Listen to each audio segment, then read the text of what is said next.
Koiki Media, we're bringing the world closer to your doorstep.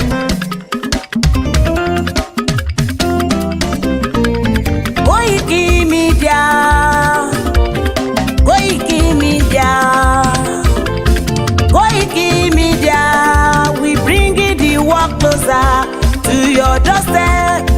Koiki Media, Koiki Media, Koiki Media, we bringing the world closer to your doorstep. Àwọn sálára àgbà yìí dá, àwa ló láṣà àti èdè. Gbígbédè lárugẹ nílẹ̀ Oòduà o, àwa gangan ni bàbá. Koiki Media, Koiki Media, Koiki Media, we bringing the world closer to your doorstep. They never sabi wetin we carry for her. But they move closer before they go sabi. I said they never know wetin we carry for body. But they move closer before they go sabi. Ọ̀kín lọ lọ́jà ẹyẹ, kìnìún ló ló lajú. Ẹyẹ tó torí kodò bí àdán ọ̀pẹ̀jẹ̀ lẹ́nu. Ká ṣiṣẹ́ fún ilẹ̀ bàbá wa, ká ṣiṣẹ́ fún ìlú bàbá wa, ká jùmọ̀ sowọ́pọ̀ ká lè gbó Odùduwà. Odùduwà kò bá lè gbé wá.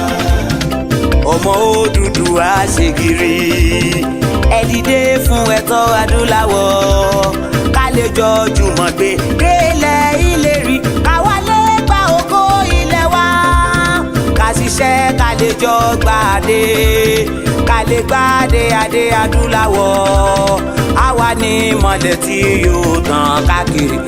Ọmọ Odùduwà ni wá. Koiki Media, àwa là ń gbé tó lárugẹ. Ètò tó pọ̀jù owó tiwa mọ́ ni. Kásá ẹgbẹ́ polówó ọjà wá kájé bùgbà yín jẹ. Ètò tó pọ̀jù owó tiwa mọ́ ni. À ń gbé tó lárugẹ, à ń gbàsà lárugẹ. Ètò tó pọ̀jù owó tiwa mọ́ ni. News and sports ẹ máa rí gbọ́. Ètò tó pọ̀jù owó tiwa mọ́ ni. Ọmọ Ìjẹ̀bú alárẹ̀mí ló ní kí n máa ké tantan. Koiki Media ọlọ́lá gbajúmọ̀ mi o, máa bá ṣẹ̀rẹ̀ lọ o. Ọmọ Yorùbá nìyẹn, ọmọ Yorùbá tata o. À ń gbádùn rẹ, ọmọ Ìjẹ̀bú alárẹ̀mí, ṣẹ́yìn ló máa fi dìbò tẹ̀ mọ́lẹ̀ o. Ẹ̀yin lọ́mọ onígbò máa ń dé máa dé, ẹ̀yin lọ́mọ onígbò máa wọ̀ o. Igbó máa wọ̀ tó àjòjì ò gbọ́dọ̀ wọ̀, àjòjì tó bá wọ̀ bẹ́ẹ̀ á tẹ̀lé ní ẹbọra. Ẹ̀yin lọ máa náwó kóyìnbó tó dé, ìgbà tó yìnbó dé o, owó náà dẹ́ tún pọ̀ sí o. Koiki Media ṣàwa ní bàbá. Koiki Media àwọn ní bàbá. Koiki Media àwọn ní bàbá. Àdáńtọ́ àtúnpèrègèdè. Koiki Media àwọn ní bàbá. Àwa là ń gbé tò lárugẹ, jẹ́ ká jọ gbọ́ o. Koiki Media àwọn ní bàbá. Àtúnjàfẹ́tọ̀ ilẹ̀ wa, fẹ́tọ̀ ilẹ̀ Yorùbá. Koiki Media àwọn ní bàbá. Ọmọ Oòduà ni wá o, tọkàntọkàn. Koiki Media àwọn ní bàbá. Ikú tí ó ṣe bí lébi òsì, àdìmú bàbá iyọ̀. Koiki Media àwọn ní bàbá. We bring you work closer to your doorstep. Koiki Media àwọn ní bàbá. Afẹ́fẹ́ tó ń fẹ́ o, tó ń kan gígo lára ni. Koiki Media àwọn ní bàbá. Àpèrègèdè Olódùmarè ló fún wa ṣe. Koiki Media àwọn ní bàbá. Gbogbo ayé ẹ gbọ́, àwa ní bàbá o. Koiki Media àwọn ní bàbá. Ẹ máa bọ̀ wá ẹgbẹ́ polówó ọjà yín wá o. Koiki Media àwọn ní bàbá. Odùduwà lágbé dání, òtítọ́ lágbé dání. Koiki Media àwọn ní bàbá. A kì í sọ̀dálẹ̀, a kì í sóníkèéta. Koiki Media àwọn ní bàbá. Àdúró tán, a tún pèrègèdè. Koiki Media àwọn ní bàbá. we bring you work closer to your doorstep. àwọn ní bàbá. Koiki Media is around. To give us latest. Is around To o. give us latest. Ladies and gentlemen, ẹ mú kalẹ̀ sílẹ̀. ẹ tẹ́tí ẹ gbọ́ ètò tó kojú gbogbo. ladies and gentlemen, ẹ mú kalẹ̀ sílẹ̀. ẹ tẹ́tí ẹ gbọ́ ètò tó kojú gbogbo. Koiki Media is around. To give us latest. Koiki Media. Koiki me.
Well, it's a Sunday, the 23rd of March 2025, and I say good evening and welcome to another episode of Koiki Media, bringing the world closer to your doorstep as we continue our campaign, our awareness and preparation for as many of the activities that will eventually allow us to have our own independent Yoruba country.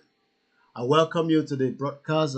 It's just coming up to 17:50. That means just 10 minutes before 6 p.m. But we do use 24 hours clock in the United Kingdom. I'm currently transmitting from my London base. There will be quite a lot of noise at the background, as much as I've been telling my children to allow me to have my own little time to do my broadcast. But I will not restrict them much if they are making their little noise and so much. But they will be able to control it. But just in case you are one of those that hate children and you born bastard, maybe you are one of those that think that because I am broadcasting, I must now make sure that my environment is so quiet and peaceful and then shut up my children's mouth. It's not going to happen.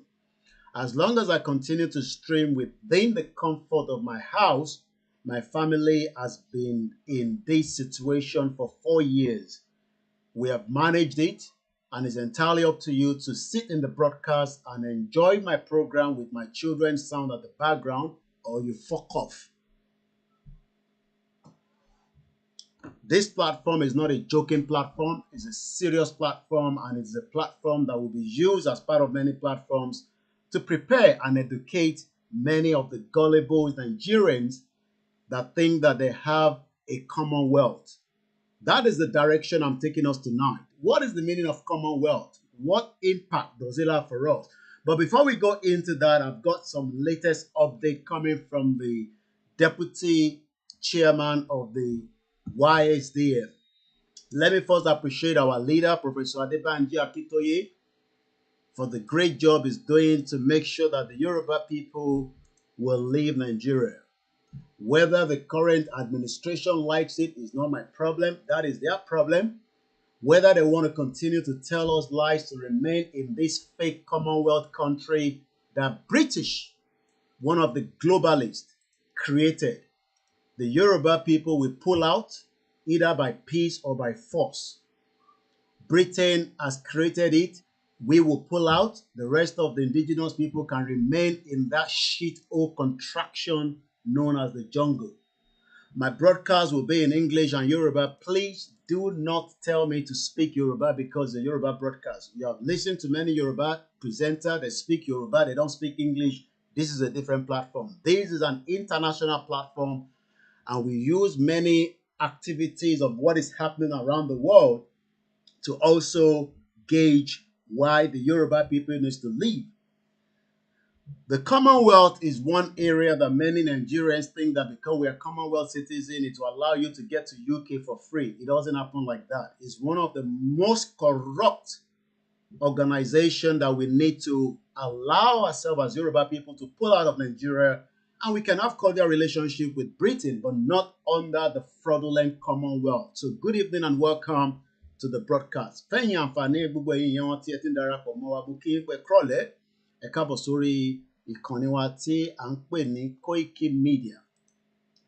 Ìkànnì tí ó wà lára àwọn ìkànnì tó ń jàjàǹgbara fún ìran Yorùbá láti lè tú nínú ìdì àti àdánwò tí àwọn Britain kó sínú ẹ̀ tí wọ́n fi ń pè ní Commonwealth. America jà tó fi gbára wọn sílẹ̀. Trump is talking about Commonwealth. Already the American citizens are warning him in advance not to go near this fraudulent globalist organization called the Commonwealth. But don't expect that from your corrupt politician. They are used to having this Commonwealth so that they can continue to allow Britain to suck all the resources out of the Yoruba land. And many Yoruba people will not have the privilege to be given the visa to live in the United Kingdom. Not some of us that have been managed to run out of Nigeria and live here, but 60 million people's lives are in danger. So like I said, I've got a good news coming from the deputy chairman of the the deputy chairman of the YSDM, the Yoruba Self-Determination Movement. We have talked about the YSDM many times. By now, if you don't know, I cannot help you, but we will continue to tell you that YSDM is not a group. Do not ever mix YSDM with a group. No. It's about 20, almost I think about 92 groups that are involved inside the YSDM. And what is the job and the role of the YSDM? Hopefully when I've called him on a short notice, and this is where we have leaders. Apart from if they are busy with their family issues as well, we cannot just pull them out from their family engagement. But what I've been able to do, I've just called Kayode Mola as the program was starting. I did not inform them already, but I've given him notice that in the next 5 minutes, we're already 15 minutes into the program. Màá wá bá wa sọ̀rọ̀ nípa update lórí ibi tí wọ́n ní kí àwa ìran ọmọ Yorùbá ká lọ máa fi owó wa sí, torí pé we need a lot of money to fight this movement. And when I use the word fight, fight is part of campaign, poster, awareness, logistics, security. It's not just when people say fight, it's not just about carrying AK-47. The Yoruba people are one of the most intelligent people, and we will do it as it is meant to be done under the international law to leave Nigeria with the support of every single one of us. So, tó bá ń sọ̀rọ̀ pé ká lọ dáwó, ẹlòmíì máa ń rò pé bí wọ́n ní kó lọ máa dáwó tó máa fi ja ogun. No. Owó tá a fi túra wa sílẹ̀ kúrò nínú ìdì tí wọ́n ń pè ní the union of this fake Commonwealth. The union that Britain forced us together. Gbogbo ìlú tí Britain colonized, òun lè ń rí nínú screen here. For those of you that are watching us, and I say good evening and welcome. My name is Olayomi Koiki. Èní 23rd March 2025 at exactly almost 2 minutes before 1800 hours. Tí 1800 hours ò bá yé yín, ẹ kò sá sọ pé aago mẹ́fà fi lọ lù. In the Yoruba homeland is about 1 hour ahead, and that means ẹ ti wà ní aago méje. Mo kí gbogbo àwọn aláwẹ̀ lọ́tùn lósì. Mo tún fàǹfààní mo fi kí sister mi, one of my fashion designer, a beautiful one, as she's celebrating her birthday today. Is a special greetings coming from the Koiki Media team. And we say happy birthday to you, and we wish her long life and prosperity. From the Koiki Media live transmission, we are wishing our fashion designer, a sister, a big one, a lovely one, as you celebrate her birthday today, the 23rd of March 2025. I'm wishing her and all those that are celebrating in the month of March and today, as she celebrates a big number, I say happy birthday to her. So Emma Bami Kiwon Lori comment section, even if you don't know who I'm talking about, but please, you think about so quick so Muki sister me that. Let me quickly call Kyle Demola because there's a lot of areas I want to cover. What you need to do is share the program, okay, from Ekiti State to every part of Yoruba land and across the globe. I will not be calling your names out because we have a task to do. So, Ejeka Koko Sare pe Kyle Demola, just to give us update on what we need to know regarding the payment system, why Yoruba people need to support the payment into the YSDM. You have the line with you. I know you must have been very busy. I've pulled it out of your family. I've pulled it out on a Sunday. But that is the task and the role of a media. That is the task or the role of a leader. Tayo Demola is one of our leaders. You don't have to see his face. I'm sure most of you know who he is. He's going to crack on quickly. We're not going to take his time. Maximum 5 minutes. What is the update, sir? Lori Oro, YSDM in terms of our contribution. Is everything perfect? Is everything working? That is all you need to update us. You don't need to tell us anything else because I know people are looking for a shiri and sharing the platform on it, but we're a serious platform and we're not joking when it comes to the movement. So Kyle Demola is on the line. He is the deputy chairman of Babakitoye under the YSDM. Go ahead, Mr. Kyle Demola. Mr. Koiki, I'm happy to report to the Yoruba people. We've got confirmation now that the donation and the subscription is now working perfectly on the YSDM website. So I want to donate owó fún wa tó dẹ̀ fẹ́ support ìrìn àjò wa. I think everything is now ready. You can go to the YSDM website, www.ysdm.org. Whatever you have, you can either donate or subscribe to give us your monthly stipend. We will be very grateful. So, ìyẹn jẹ́ nǹkan tí mo máa ní láti update àwọn èèyàn wa. Ẹ ṣé gan. Thank you very much. And that is Mr. Kyle Demola. We let him go so that we can crack on with the rest of the program. So in T1 Sonic Way, www.ysdm.org. That is the only official, and I mean the only official for us to contribute, for us to put our own money, for us to say and support the Ijangbara. That is the only revenue that money will be collected so that in case the banwa be TFE Dawosi. If you're not too sure, go straight to www.ysdm.org. Very straightforward, nothing very fishy there. It is one of the most important places for us to visit so that we can contribute our own as well. So, I gotta close the camera because I gotta quickly do something on my email because as usual, we have a lot of security on one of my many accounts and Twitter just want me to verify something and they're sending the code. So that's the reason why I'm closing the camera so that you don't see what is happening behind the curtain. So, as Mr. Kyle Demola just updated us, Tebalo story YSDM right now, you will be able to make your contribution, whatever amount, tabani £10, $10. If you have more than that, you can contribute straight into those places and you will be able to help this movement. Very, very important that our people contribute as we have been told to do so. That is the only way you can help the movement. That is the only way you can help me. That is the only way you can help yourself so that we can succeed and we can become successful. The movement needs a lot of support and donation, and we pray and hope that many of us will contribute towards this particular goal. What is the goal? The goal that the Yoruba people that have 60 million Tofedaduro tó fẹ́ gba ara wọn sílẹ̀.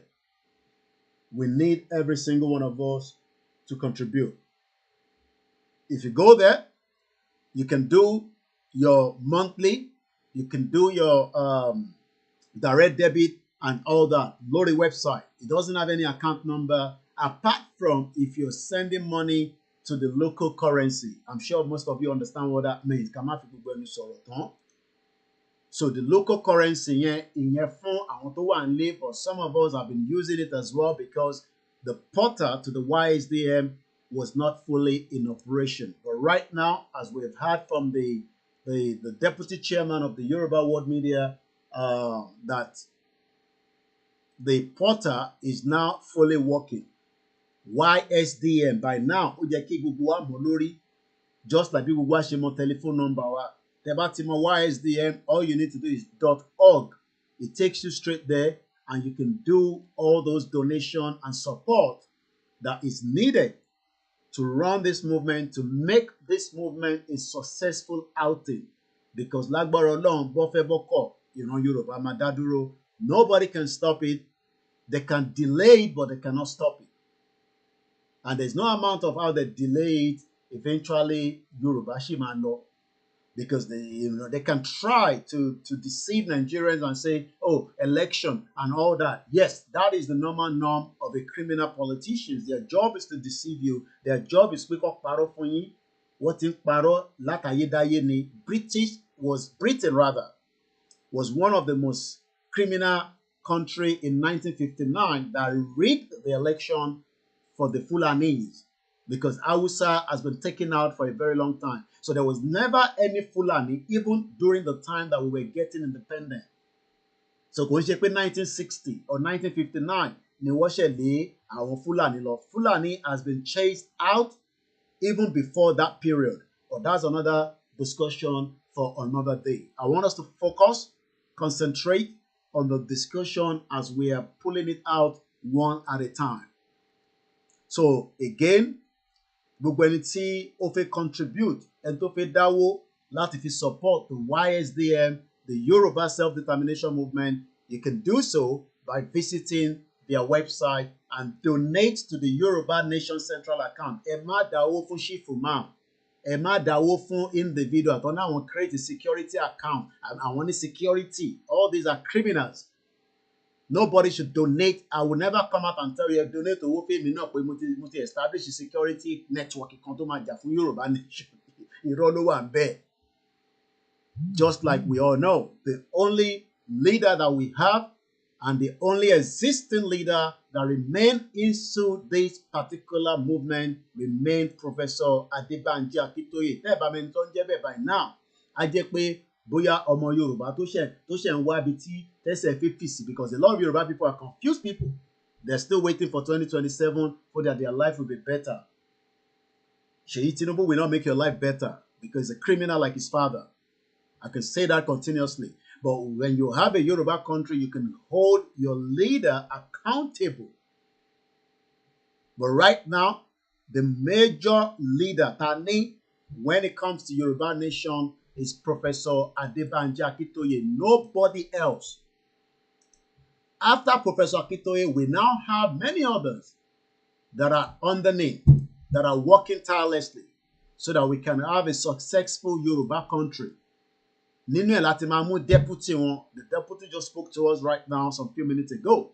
Nínú ẹ̀ láti máa yọ àwọn kọ̀ọ̀kan. La máa yọ àwọn obìnrin tó wà nínú wọn. Professor Akintoye ní cabinet. The cabinet continue to work round the clock so that the Yoruba people can be free. And that's exactly what he's doing. Àwọn nìkan ni wọ́n ní mandate láti sọ pé ìgbà báyìí la máa jáde. Nobody else. I've got it for you inside here. You're welcome. So, and that is the reason why if you ẹni tó gbà fún Bàbá Akintoye, ẹni tí ó ti ṣìnà nìyẹn. Bàbá Akintoye ni leader wa, and he remains our leader, and he will still remain our leader. Tababa mú Bàbá Akintoye, then we can be talking about the structures of others. Igboho is just one man that he has told me personally, he has said it outside the public. He has said it with Baba Akintoye. Òun ò lè kúrò lẹ́yìn Baba Akintoye. Kódà kẹ́ lọ ṣògùn. Òun ò ní kúrò lẹ́yìn Baba Akintoye. Because Igboho mọ the right thing for the Yoruba people. And we hope that gbogbo ẹ̀yin tí ẹ ní this kind of powers tọ́lọ́run fún yín náà agbára yìí tó fún yín ní ẹ̀mí tó kí dáadáa, you will also be able to fight on our behalf. So that kò ní jẹ́ pé Ìgbòho nìkan tẹ́ bá ń dúró de bá Gani Adams bó ṣe káàkiri nìyẹn bẹ́ẹ̀ ṣe oníwòlímọ̀. Mo ní kó lọ sákúrẹ́, the new Aláàfin ní Ìgbòho ní Gani Adams lọ́nkí. Wọ́n ń pààyàn lákúrẹ́, Ọ̀yọ́ ló lọ. A tún sá padà sékòó. I don't know bíá ilé ń gejẹ ẹni tó ṣe lè lọ sílé.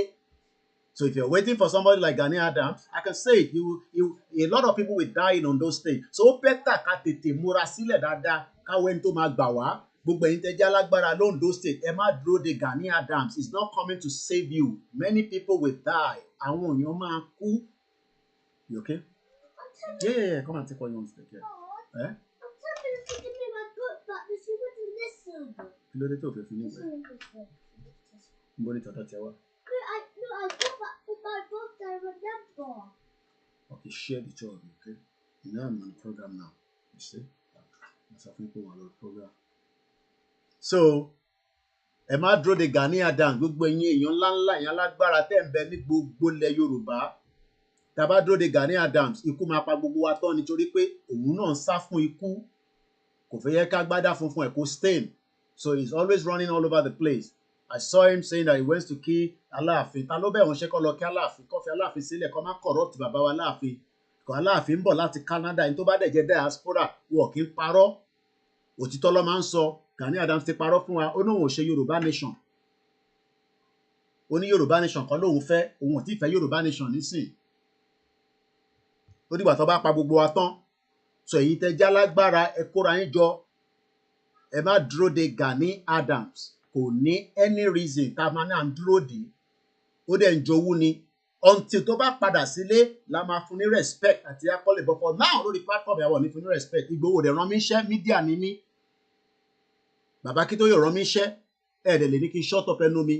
Because òun ló pe rẹ̀ ní òun ló náà fẹ́ jẹ Ààrẹ Ọ̀nà Kakanfò. Bóyá ó fowó jẹ ni. Bí the late àtẹ̀nà ọba kú ọba wájà ni. Bí ọba tàná ló kọ̀wé kó da ìjà tó jà because wọ́n ló jà dáadáa náà nígbà MKO Abiola. But nísìn kò fẹ́ jà mọ́ kó máa jẹ pati káàkiri kó máa ya picture kó máa upload ẹ̀ sórí social media kó máa lọ Cairo kó máa lọ Egypt. Wọ́n ń pa àwọn èèyàn lákùúrẹ́ nílùú Èkó ó lọ sọ́yọ̀ ta ló bẹ́ ṣẹ́. So mo kí ẹ̀yin èèyàn wa. So good evening once again and welcome. Just share the program and that's the most important thing. Àìtí ìbéèrè owó nísìn bóyá ṣe máa béèrè owó ká tó lọ. Mo fi tọ̀wọ̀tọ̀wọ̀ mo fi kíyà mi dáadáa pé ẹ káàbọ̀ sórí ìkànnì wa. So Baba Akintoye, like I said, moving forward is the leader. So just before we step out of the YSDM, Katotu Parieto, Matunrayin Leti, let us push where our mouth can be able to say, yes, owó tá ń dá síbẹ̀, it is for a purpose. Tabati declare Yoruba country wa, which we have the right. Baba Akintoye ní right láti declare. Tó bá declare, bó bá wọn Tinubu kó ṣe state of emergency, tó bá bí bàbá ńlá anybody kó máa bọ̀ kó náà fi wá ṣe state of emergency nílẹ̀ Yorùbá. Mọ tán pè lọ́mọ Yorùbá, ní láti fi gbẹ́nu sọ̀rọ̀. Àwọn ọmọ Igbo ló sú ẹgbẹ́ ló ń ṣe state of emergency fún ọlọ́mọ ìlọ tí mo tó yẹ kó fi. Ọ̀dẹ̀ tí mo tó fẹ́ kó ṣe. As I speak to you today, there's another bomb blast or explosion that has happened in Rivers State. Nígbà tó bá jó gbogbo ẹ̀ tán, ní tí Tinubu máa fi ṣe government àárí. Tó lórí òun pé ní a sọ fún títí. Ẹ ṣáà fi jẹ́ kí ọ̀rọ̀ yìí kó dogun nígbà tó bá dogun nísìn. Ẹ wá rò pé máa sá lọ. Ẹ ní sá lọ anywhere. Gbogbo yín pátápátá àti Tinubu. Ẹ ní sá lọ anywhere. Torí à ń sọ fún yín nísìn pé àwọn ọmọ ìjọ ń bínú, Biafra ń bínú. Ká tẹ̀ sọ pé àwọn Hausa lè trust àwọn yẹn torí àwọn nǹkan táwọn fẹ́. The country is in turmoil. The country is not fully working. And gbogbo títí òfin ṣiṣẹ́ ká bẹ̀rẹ̀ sí wọnú ètò. Ẹ jókòó dáadáa. Mo ní tẹ bá ti wá sórí bíbá gangan ni mídíà tó máa gbé. Ṣé rí gbogbo bí tẹ́ ti lọ tẹ́lẹ̀ yẹn? Àwọn yẹn ń ṣiṣẹ́ takuntakun. Bẹ̀tẹ̀ bá ti dé bíbá international ni. A máa mú international news tó ń lọ lágbàáyé tẹ́ pé ìkọ́ fẹ́ mọ̀ pé Koiki ló ń ṣẹlẹ̀ lágbàáyé torí etí wa àgbọ̀n kankan. Mo kí gbogbo èèyàn wa ẹ settle down. Ẹ kúkú ti break èèyàn láàwẹ̀. Mo kí gbogbo àwọn babaláwo. ẹ túbọ̀ bá máa dífá ní gbogbo ìgbà lóòrèkóòrè in tó bá ń jáde pé a fẹ́ jáde a máa jáde pé èèyàn kan máa ní àní jáde yẹn irọ́ a máa jáde bí ìyàwó ajé olókùn ṣe sọ we will come out but that is only when Baba Akintoye will make that available to us. Your job, my job is to just go and prepare for when it is going to happen. But it is going to happen and it is not going to be something that it is not going to happen. Bó ṣàdúrà pé kò ní ṣẹlẹ̀ irọ́ ló pọ̀ máa ṣẹlẹ̀. So once again, retweet, share the program. We are streaming on full 3 YouTube channels. So ẹni tó bá náà wọ́n rí wa, ẹ lè rí wa láíláí náà nìyẹn. Àwọn èèyàn ìyá dẹ̀ máa rí wa. Because I don't know why we can be streaming on 3 YouTube channels. The Koiki Media channel is currently on suspension. Like I said, we hope it's going to be back by sometime next week. But right now, kò sí any reason tí yàn kan máa sọ pé Koiki àmọ́bí tó wà àrí program ẹ̀. That is not my problem. Problem tẹ̀yìn nìyẹn because we are doing everything. Mo sọ fún yín pé there was a lockdown. Mo kí ẹ Aziz. There was a lockdown. Intro is now fully working. After tí wọ́n ti review problem tó ṣẹlẹ̀. So bó ṣe máa rí náà nìyẹn nírìn àjò Yorùbá Nation. Nígbà tí lockdown bá ṣẹlẹ̀, tẹ́ gbogbo ẹ̀ wà lockdown bíi ti Heathrow airport tó lockdown, complete lockdown. Nǹkan tó bá rìn lókè. Ẹ̀yà yìí náà rí pé nǹkan kan rìn lókè. So when we'll eventually have our own lockdown, then from the lockdown, then other things will open as Heathrow is fully back in operation. So what tó ń sọ pé kò lè ṣẹlẹ̀, àdúrà pé kó ṣà máa bẹ́ẹ̀ lé, tó bá bẹ́ẹ̀ lé ó máa lockdown mọ́ ẹ mọ́ bẹ́ẹ̀ ni. Kò dẹ̀ sí nǹkan kan tó máa ṣe sí, wàá kàn forí gbágbágbá náà ni. Ó máa gbá kámú ni. Ìwọ náà máa part of it ni. So pé kò ní lockdown yẹn rọ́lẹ̀ pa. So please share all the, my backup channel. Very, very important. Tá bá ń bẹ̀ yín pé kẹ́ lọ subscribe by now tó bá yẹ pé lóòótọ́ láwọn èèyàn nífẹ̀ẹ́ wa ni. How do we have over 50,000 followers? Kò sẹ́ni tó máa náwó tí ìgbọ́pá ti ní backup. Ṣé ó dìgbà tí Heathrow gan ní backup? Kò tó bá ní backup ni wọ́n ní shut down for many hours. Àwa ní backup. But because the people are not going to register and subscribe at the backup, ó dìgbà tí àbá wa rí Koiki ní àwọn ti sọ pé Koiki náà máa dalẹ̀ ni. Èmi dẹ̀ ti sọ látorí èmi àtàwọn tó ń bá mi ṣiṣẹ́ mo ti sọ fún wọn torí ẹni tó bá compromise láàrin wọn ó bá lẹ̀ lọ nìyẹn problem tí wọ́n nìyẹn ó bẹ́tà kó má bá mi ṣiṣẹ́ bọ̀ èmi tí mo jọ́ ọ̀gá wọn CEO Koiki Media ti bá dalẹ̀ Yorùbá Nation kílẹ̀ yọ̀ mí kí n máa lọ kò sí kankan tí mo ń ṣe láyé mọ́ ìyẹn ò ń ṣe pé tó bá ti mọ̀ pé ó ṣàní ìdálẹ̀ bọ̀ pé àwọn tó kù náà bá ní àwọn ń ṣe Yorùbá Nation tẹ̀tú wá ń ṣe nǹkan míì ilẹ̀ máa yọ̀ yín ilẹ̀ máa mú yín. It's as simple as that. Ìyẹn ṣe pé ẹni tó bá dẹ̀ lọ rí ó sì máa mú ẹ náà ni because ọ̀rọ̀ tó wà ńlẹ̀ ọ̀rọ̀ tó gbọgbọ́n tí ẹ fẹ́ máa táwọn fọgbọ́n ṣe bọ̀ káwọn kan wá náà fẹ́ dalẹ̀ nígbà fún yín kò possible. So what we're gonna be talking about is almost going to be on the Ashimeye Bolapo ni. I've only done 36 minutes. We hope to have our full broadcast of 3 hours or if not a little bit, but I don't want to keep it more than 3 hours. Anytime internet in Nigeria, I'm sorry, maybe you have to download the video, but suffering there's what we call the mix LR. Ẹ lọ síbẹ̀, ẹ máa gbọ́ nǹkan tá à ń sọ, a lè máa sọ the same thing fáwọn èèyàn wa kẹ́ máa gbọ́. I can't help you. Mr. Koiki wọ̀ gbọ́ program yìí, ẹ wá ṣe 30 minutes. Èmi ẹ lè bá mi sọ yẹn o. Mo sorry, I can't. Mo lè ṣe 30 minutes program yẹn, mo bá ṣe ń ṣe yẹn 3 hours me because I have a lot of areas to cover. Kí wọ́n máa ṣọ ṣúkúṣúkú mo kẹ́yìn tẹ́wà lórí mixlr èèyàn mẹ́rin ni tó bá mọ link yẹn we are posting this link frequently and like I said we are streaming on 3 YouTube channels so kíyàn kan sọ pé òun wà á rí wa òun ò gbọ́ wa á jẹ́ pé nǹkan kan ti ṣẹlẹ̀ nìyẹn. Moving forward quickly before clear àwọn area kankan kí tó move forward ni because as usual tá bá ti wọnú program lọ tá ti dé international level mo fẹ́ kí nǹkan kan tún gbé mi padà wá sẹ́yìn. So a lot of people have been calling and saying Mr. Koiki ti wà bias ìjà tó ń jà ní Ifọ̀n àti Ìlúbù ṣé ẹ kẹ́yìn tẹ̀ máa jà ìbéèrè ṣé ẹ kẹ́yìn méjèèjì máa jà ṣé jẹ́ kí community méjèèjì máa jà ẹ lógún lọ́wọ́ èyí tẹ̀ lógún kan yìnbọn síyàn kó má wọ̀ yín lára so nígbà tẹ́ bá ti yìnbọn síra yín tó wọ̀ yín lára then that means pé Fúlàní tó yẹ ká fi bá jà ẹ fi bá jà mọ́ We should be fighting the Fulanis. Èmi ní tí Fúlàní kan tó bá pa ọmọ Yorùbá kan ká pa mẹ́wàá, tó bá pa méjì ká pa 20. Ìyẹn ò ń ṣe pé kíní wọ́n lè máa pààyàn kíyàn wá dákẹ́ kó fold hands. Tó bá pa ẹyọ kan ẹ pa 10, tó bá pa méjì ẹ pa 20. But because we are always waiting, a kì í react. So fún ẹ̀yin èèyàn wa tí ẹ wà ní Ọ̀ṣun State, mo kí Azeez for the super chat. Ó ti send owó sí mi lénìí, mo ní láti sọ èyí tó send. Ó send Western Union, mo ti gbà á. Báyà pé receipt ẹ̀gán wà níbí báyìí. Tàbá rẹ̀ tó tún fẹ́ fún mi lówó. Owó la need ní sẹ́mi, ò ní ìjẹ́jọ́ kankan mọ́. Receipt lélẹ̀, mo ti gbà á. Tí wọn náà bá jẹ́ pé nǹkan tí mò ń ṣe, wọn náà fẹ́ máa fi gbowó ni bẹ̀rẹ̀ sí ń ṣe. Kò sẹ́ni tó dẹ dúró. I need a lot of media. Mo kí ẹ, Azeez kò ní tán bẹ̀ fún ẹ. Ọlọ́run bá ń dúró tiẹ̀. So where we are right now is that there is a crisis going on in Osun State. Crisis yẹn le gan. Wọ́n ní kò ń ṣe ní, kò ń ṣàná ló bẹ̀rẹ̀. Olúkálukú máa pa ìtàn oríṣiríṣi náà ni, àtayébáyé náà láti ń pàtàn. But what in táwa argue ní sí ni pé ṣé irú ìjà bẹ́ẹ̀ ló yẹ ká máa jà gẹ́gẹ́ bí ọmọ Yorùbá? I'm sure pé àti máa ráhùn tó ti máa marry ara yín, tẹ̀tí bára yín sùn. I'm sure pé wọn náà máa lọ síbẹ̀, lọ máa mọ tí bẹ̀ wá ṣe fàájì ń bẹ̀. Nígbà tẹ́yìn ìlú méjèèjì bá wá ń jà báyìí, ìlú méjèèjì ń jà. Then báwo lẹ ṣe fẹ́ ká gbé investment wá sí ìlú yẹn nígbà tẹ́ bá ti para yín tán?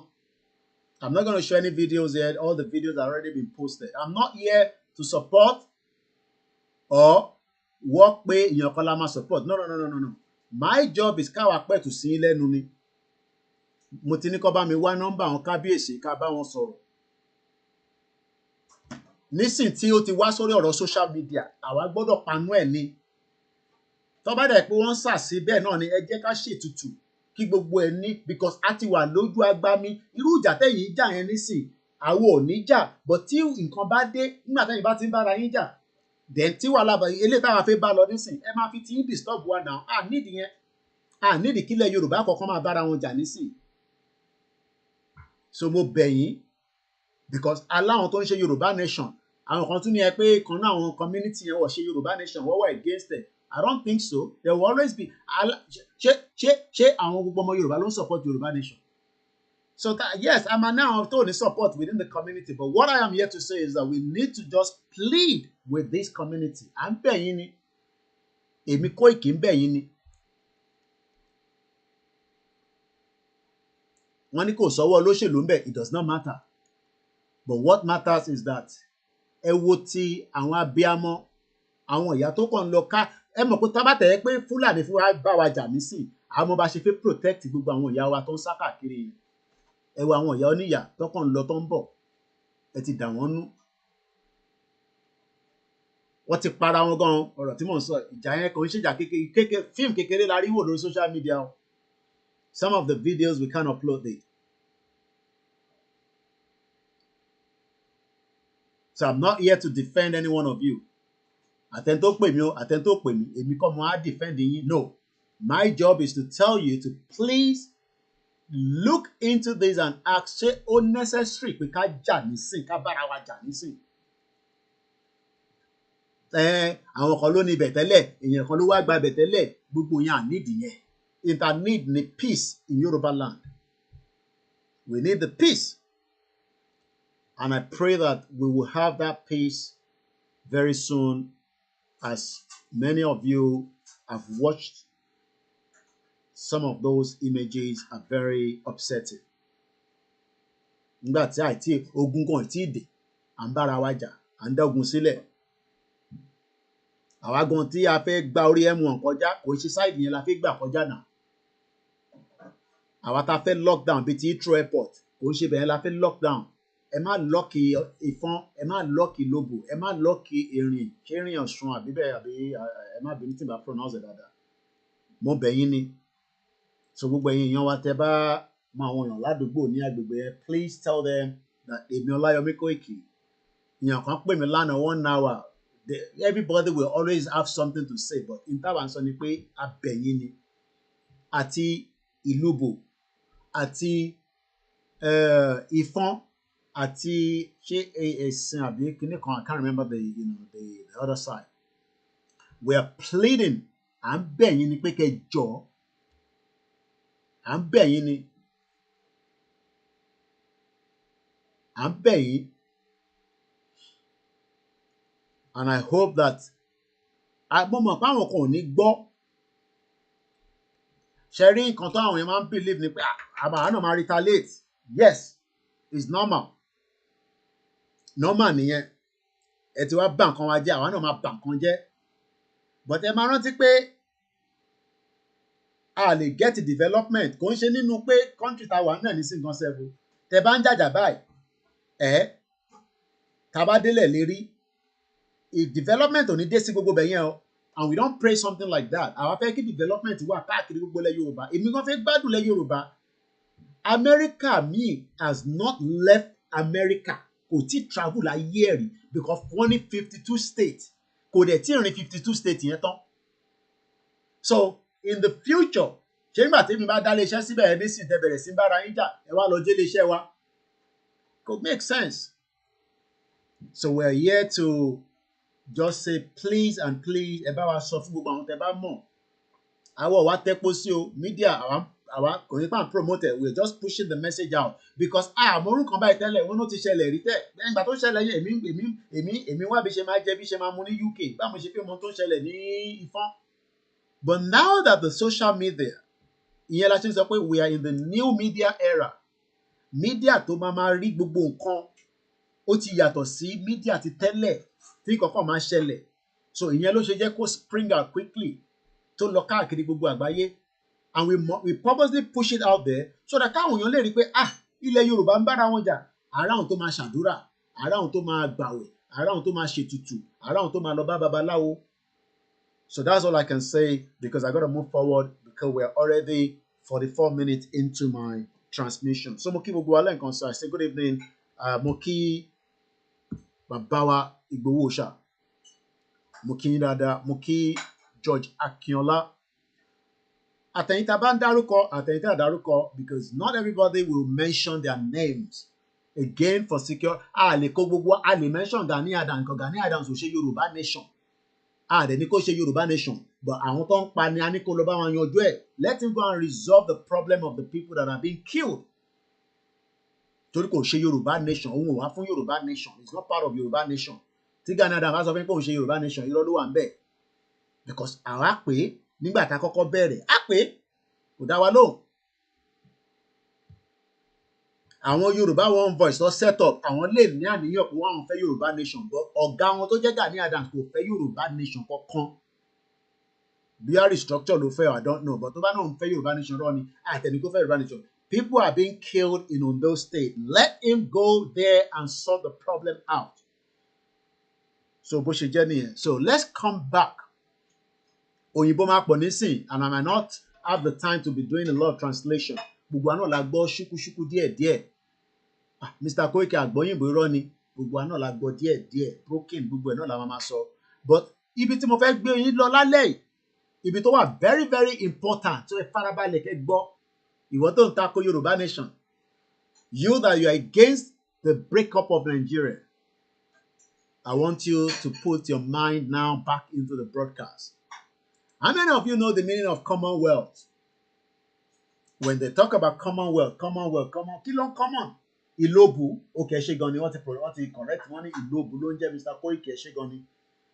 Mo kí gbogbo àwọn ọba méjèèjì tó ń bẹ ní gbogbo àwọn community yẹn. Ọlọ́run á fi á pètù sí community yẹn. Tó bá jẹ́ àwọn Fúlàní náà àwọn kan ní wọn kò ní ọwọ́ Fúlàní nínú o. Because mo gbọ́ tí brother mi kan mo fi dárúkọ ẹ̀ tó ṣe program tó ń sọ̀rọ̀ Fúlàní kò ní ọwọ́ Fúlàní nínú. Àwọn ọmọ wa ló ń bára wọn jà gidi ni o. Ìjà gidi ni o. Kápá ọ̀rọ̀ fi sílẹ̀ bẹ́ẹ̀. Kò lọ́wọ́ Fúlàní kankan nínú. Èmi ni mo sọ bẹ́ẹ̀. Àwa ti ṣe investigation kan lẹ̀. Kò lọ́wọ́ Fúlàní kankan nínú. But ìtakọ̀sọ ni pé kọ́lọ̀ kó pẹ̀tù sí àwọn ọmọ wa lẹ́yìn ara àti Ìlóbù àti Ìfọ̀n. Àfẹ́ wàhálà o. Ẹ jọ̀ọ́ àtúnfẹ́ jí láàárọ̀ ọ̀la ká tó máa rí ẹgbà wá o. Èmi fẹ́ máa gbọ́ lockdown àti lock ibì kan down ká lock it down bí Heathrow airport ká lock it down kí kankan máa rìn. Àwọn agbára tèmi fẹ́ kẹ́ gbé jáde nìyẹn nígbà tá a bá ti jáde fún night vigil kẹ́ gbé àwọn agbára yẹn jáde. sójà tó bá ṣẹ́rí tí kò gbẹmọ lára kó mọ̀ pé ọmọ Yorùbá ni wá ká ránṣẹ́ sí wọn kó yẹ pé àwọn tó tún ń bọ̀ àmọ́ pé ha ẹ̀ràn ti wẹ́ẹ̀tẹ̀ kí káṣọ máa gbẹmọ wọn lára ẹ̀rọ àwọn oògùn tó ẹ lọ bá àwọn bàbá yẹn àwọn bàbá kan sì wà láyé gbogbo àwọn community tá à ń sọ yìí nísìnyí àwọn bàbá kan wà níbẹ̀ ẹ lọ bá wọn pé a máa jáde bàbá àfẹ́ fi jà àfẹ́ fi protect ara wa ni sójà tó bá gbé ọwọ́ báyìí kí ọwọ́ yẹn kó hang síbẹ̀ káwọn tó kó máa bèrè pé kó gbá ọwọ́ wálẹ̀ and it can be done ìyá mi àwo níyì wọ́n ní Koiki fíìmù tó ní ká lọ wò yẹn èmi ò lè wo ẹ̀yin àgbàlagbà ò ní lè wúrọ̀ àwọn fíìmù yẹn àwọn ọ̀dọ́ báyìí la lè wò ó kàn dùn mí pé íńtánẹ́ẹ̀tì ò sí fún púpọ̀ nú yín nílé ni ẹ lọ wo múfì tí mo ní kẹ́ lọ wò yẹn ẹ̀ tó báyìí ti wo múfì yẹn ẹ lọ wò ó èèyàn kan kò kú lọ́n porúkọ ẹ̀ kò kú mọ́ kíkọ̀ sáré fún yín ní picture torí a fẹ́ máa tẹ̀síwájú tí bá dẹ̀ ti gbẹ́nu sórí Commonwealth yẹn mo fẹ́ kí nǹkan kan kó bring me back ẹni tó ò báyìí ti wo movie ìyàwó wo ní ìwọ́n ní Koiki ilé tó ní ká lọ wò yìí ti lágbára ju ó gbọ́dọ̀ lágbára fẹ́yìn àgbàlagbà bọ̀ fẹ́yìn ọ̀dọ́ gbogbo ọgbọ́n tá a máa fi ṣe gbogbo ẹ̀ a lè máa sọ lórí social media especially lórí ìkànnì Koiki Media ó ti wà under the radar ó yẹ kó yé yín so èmi máa lóríṣiríṣi èdè ẹ mọ̀ pé mo rẹ̀ gbọ́ Yorùbá dáadáa báyìí so èmi máa fún yín ní different coded way tẹ́ máa fi ní understanding pé yes nǹkan bọ̀ so fẹ́yìn tẹ́ fẹ́ lọ wo movie yẹn tẹ́ bá ní àyà bíi ti Koiki báyìí tó yẹ pé ọkàn yín ti kí gẹ̀ǹgẹ̀gẹ̀ǹgẹ̀ ọkàn wa kí bíi ti Jésù Kristi àti ti Muhammadu sallallahu alayhi wa sallam ẹ lọ wo movie orúkọ ẹ̀ ló ń pè ní Sisu ẹ ṣáà type ẹ̀ sórí Netflix yín àbí Amazon ẹ wá mọ̀ pé nǹkan ń bẹ ìyàn máa ṣe training ní gbogbo ìgbà ni bẹ́ẹ̀ ni wọ́n ní ìyàn kan dẹ̀ confam ẹ̀ náà bàbá wa mú ìdí wọ́n ní yes you are right Mr. Koiki it is not Fulani but we can't say if it's politics inside normally nìyẹn politics ilẹ̀ Yorùbá politics òfò tó ń ṣe yẹn náà ni but kò sọ́wọ́ Fúlàní nínú ìjà tó ń lọ lọ́wọ́lọ́wọ́ yẹn so mo tún fẹ́ mẹ́nu lọ síbẹ̀ yẹn máa ti move on so fẹ́yìn èèyàn wa èèyàn tẹ wà ń lé ó dùn mí gan pé mo ò lè show yín ni because kò wà èyí tó wà lórí Netflix kò ṣe máa show fún yín báyìí if not màá kọ́ gbé Netflix mi màá tán tó bá yẹ pé mo wà nílé àwọn ibìkan wà tá a ti máa lọ máa wo àwọn fíìmù báyìí màá kọ́ kó yín papọ̀ màá tán Netflix yín fún mi màá gbé sórí large screen irú àwọn fíìmù báyìí mo fẹ́ kẹ́ lọ máa wò kẹ́ lọ kọ́gbọ́n ọgbọ́n bẹ nínú gbogbo àwọn fíìmù tí bá ní kẹ́ lọ wò ọgbọ́n bẹ níbẹ̀ ìmọ̀ bẹ níbẹ̀ but like I said a lè show yín nǹkan tí bá show yín nísìn kó má lọ affect channels wa I'm sure pé gbogbo yín rẹ̀ fẹ́ kí channels wa kó lọ́lẹ̀ so ẹ lọ wò ó ẹni tó bá lè láǹfààní torí àníyàn tẹ lè wò lọ́dọ̀ ẹ mọ̀ bẹ́ ṣe ń download àwọn fíìmù gbogbo ilẹ̀ ní brain àwọn ibìkan wà tẹ́ máa ti ń download àwọn fíìmù yẹn bí ṣe gbọ́ ẹ download eléyìí kẹ́ lọ kó wá wo pé kí ni wọn náà lè máa fi prepare mind ẹ nígbà tí a bá ti fẹ́ dé ibi night vigil wà wá rí i pé nǹkan bẹ so bó ṣe jẹ́ nìyẹn now let's first I'm gonna first play a video so àti fẹ́ mẹ́nu lọ sórí Commonwealth but for you to understand the meaning of Commonwealth mo fẹ́ ká kọ́kọ́ gbọ́ bọ̀bọ̀ Alex Jones is one man that I've told you about many times ẹ jẹ́ ní kọ́kọ́ fún yín ní Twitter page ẹ̀ tọ́ba náà eléyìí ní followers American ni iṣẹ́ tó ń ṣe mo rò pé àwọn Americans lè dúpẹ́ fún tán bọ̀ èmi mọ̀ pé yìí ń dúpẹ́ fáwa Ọlọ́run àdẹ́bà ń dúpẹ́ fẹ́yìn náà bẹ́ẹ̀ ṣe ń dúpẹ́ fún mi ẹlòmíì ò lówó tó máa fún mi ṣẹ̀rí nísìnyí kóun náà ní pé kó subscribe kó máa sanwó every month he has 4.4 million followers but is a blessing to the Americans because of the work he's doing just like I am a blessing to you as well because mo mọ̀ pé I appreciate iṣẹ́ tá à ń ṣe and we cannot take it for joke mo kí gbogbo èèyàn wa Waris Jinadu ní Britico Commonwealth hijack aka British West Africa East Africa Company Virgin Commonwealth and on ọdún ẹni mo ti rí ibi tí reason tí mo ṣe fẹ́ sọ̀rọ̀ nípa Commonwealth George Foreman òun ti kú at the age of 76 kọ́lọ̀ fọ́ọ̀rùn kẹ́ We are not here forever. Má bẹ̀rù kú, àwa máa last, a máa dàgbà, a máa dògbò. Má bẹ̀rù pé Koiki. And like I said, èmi náà ti dé tán. Àjọ máa wà náà ni, àjọ máa ṣeré àríyá ní night vigil ni. Kò sí kankan tá a fẹ́ bẹ̀rù. Èyí ni kẹ́kọ̀ọ́ support wa, especially láti lè rìnrìn àjò yẹn. Mo kí gbogbo èèyàn wa o. Mo á lọ bẹ́ẹ̀ bí ṣe ń bá ọ̀rọ̀ lọ. Ọ̀dọ̀ Alex Jones ni mo ti rí reason tí mo ṣe fẹ́ sọ̀rọ̀ lórí Commonwealth. Ṣe rí nǹkan tó kọ sí bíbá nísìn. President Trump, this was even 6 hours ago, reportedly to accept the royal offer from King Charles for the US to join the British Commonwealth. Ẹ̀gbọ́n nǹkan tó kọ sí bíbá. Ó wá ní, I hope Trump was just joking when he posted the comment. Now it's going to create a lot of conversation and discussion among the Americans. So òun iṣẹ́ tiẹ̀ nísìnyí, his job now is to now educate the Americans on the reason why Trump should never join the Commonwealth. Even the Yoruba people that are part of Nigeria that are inside this fake Commonwealth needs to pull out of Nigeria so that we can then eventually have our own independent Yoruba country. We will still have cordial relationship with Britain, but not under any shit-o Commonwealth, because shit-o the Commonwealth. And I'll be explaining everything you need to know about Commonwealth tonight to you. Once again, as we continue to campaign for our Yoruba to leave Nigeria, we would also remind many Nigerians that there's nothing you can do. Let us divide the country and let everybody go to have their own independent country away from the fake union of what is called Commonwealth, because there's nothing common about it. It's fake. And I'm telling you this wholeheartedly. There is nothing Commonwealth. It is fake. So Alex Jones, like I said, is the man that I saw that eventually gave me the reason why we are discussing about Commonwealth tonight. As you can see right there, posted 6 hours ago, with Trump with Shereni. So he will continue now to educate the Americans on the reason why America should never be part of this shit-o Commonwealth as it is known. We will get there. So 15 hours ago, I picked up this video on his timeline. 15 hours ago, 1.4 million people ti wo video tefe wo yi tẹ́yìn náà fẹ́ jàǹfààní ẹ̀ lálẹ́.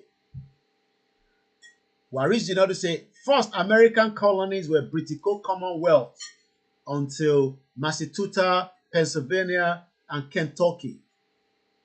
Ẹ̀tàn ló wà nínú Commonwealth. There's nothing Commonwealth about it. It's just another way to deceive many innocent indigenous people that we should remain under this Commonwealth. Nothing common. Let us have our own independent country. We are better off.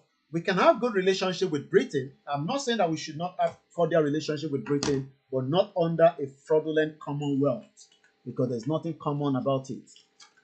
So the video that we are going to watch, like I said, was posted at about 3:16 a.m., I believe, US time. And this video has now been watched by more than 1.4 million people. So what do you think has happened? Many people thought they money per tele. They've learned about it now. They know about it now. And now they can also start saying, no, Trump. No.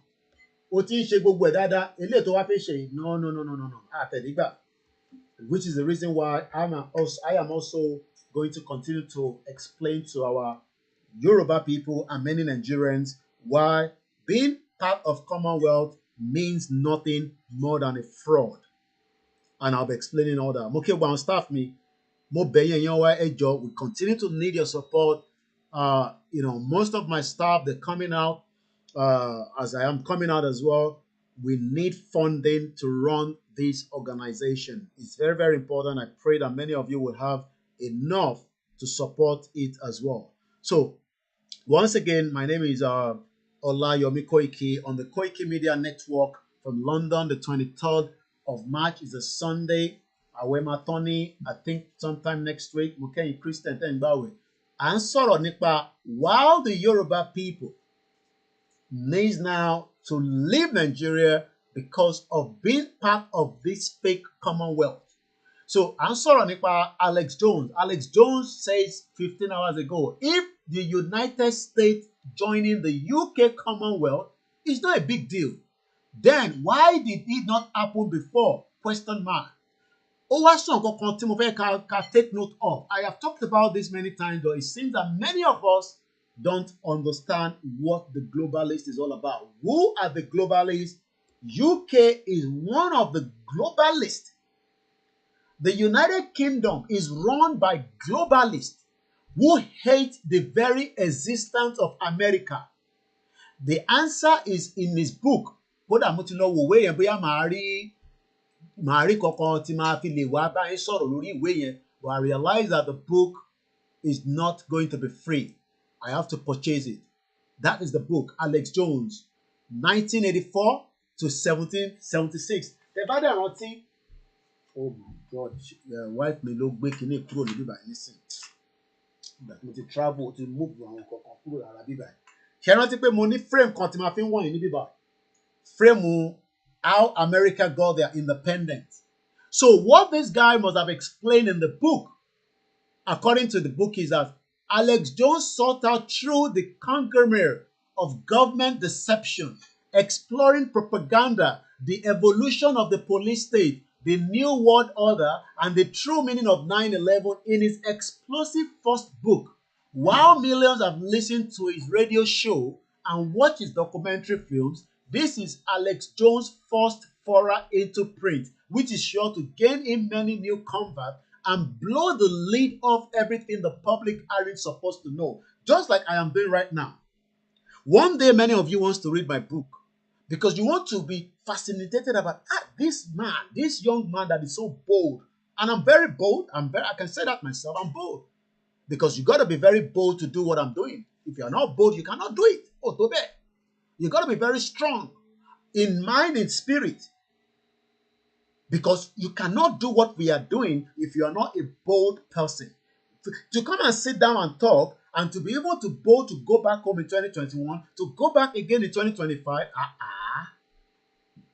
and the consistent for the last 5 years, many people would like to read a book from somebody like me. And I'm sure you know what I mean by that. So what I'm trying to explain to us is that Alex Jones, that we are going to extract what he has said. I will play the whole 5 minutes 38 seconds to start with. Then you will then be able to understand the reason why I am saying what I'm saying every day, that the globalist, that the UK, according to him, I have said it this many times, but he is also saying the same thing, that the United Kingdom is run by globalists who hate àwọn tó nífẹ̀ẹ́ kankan.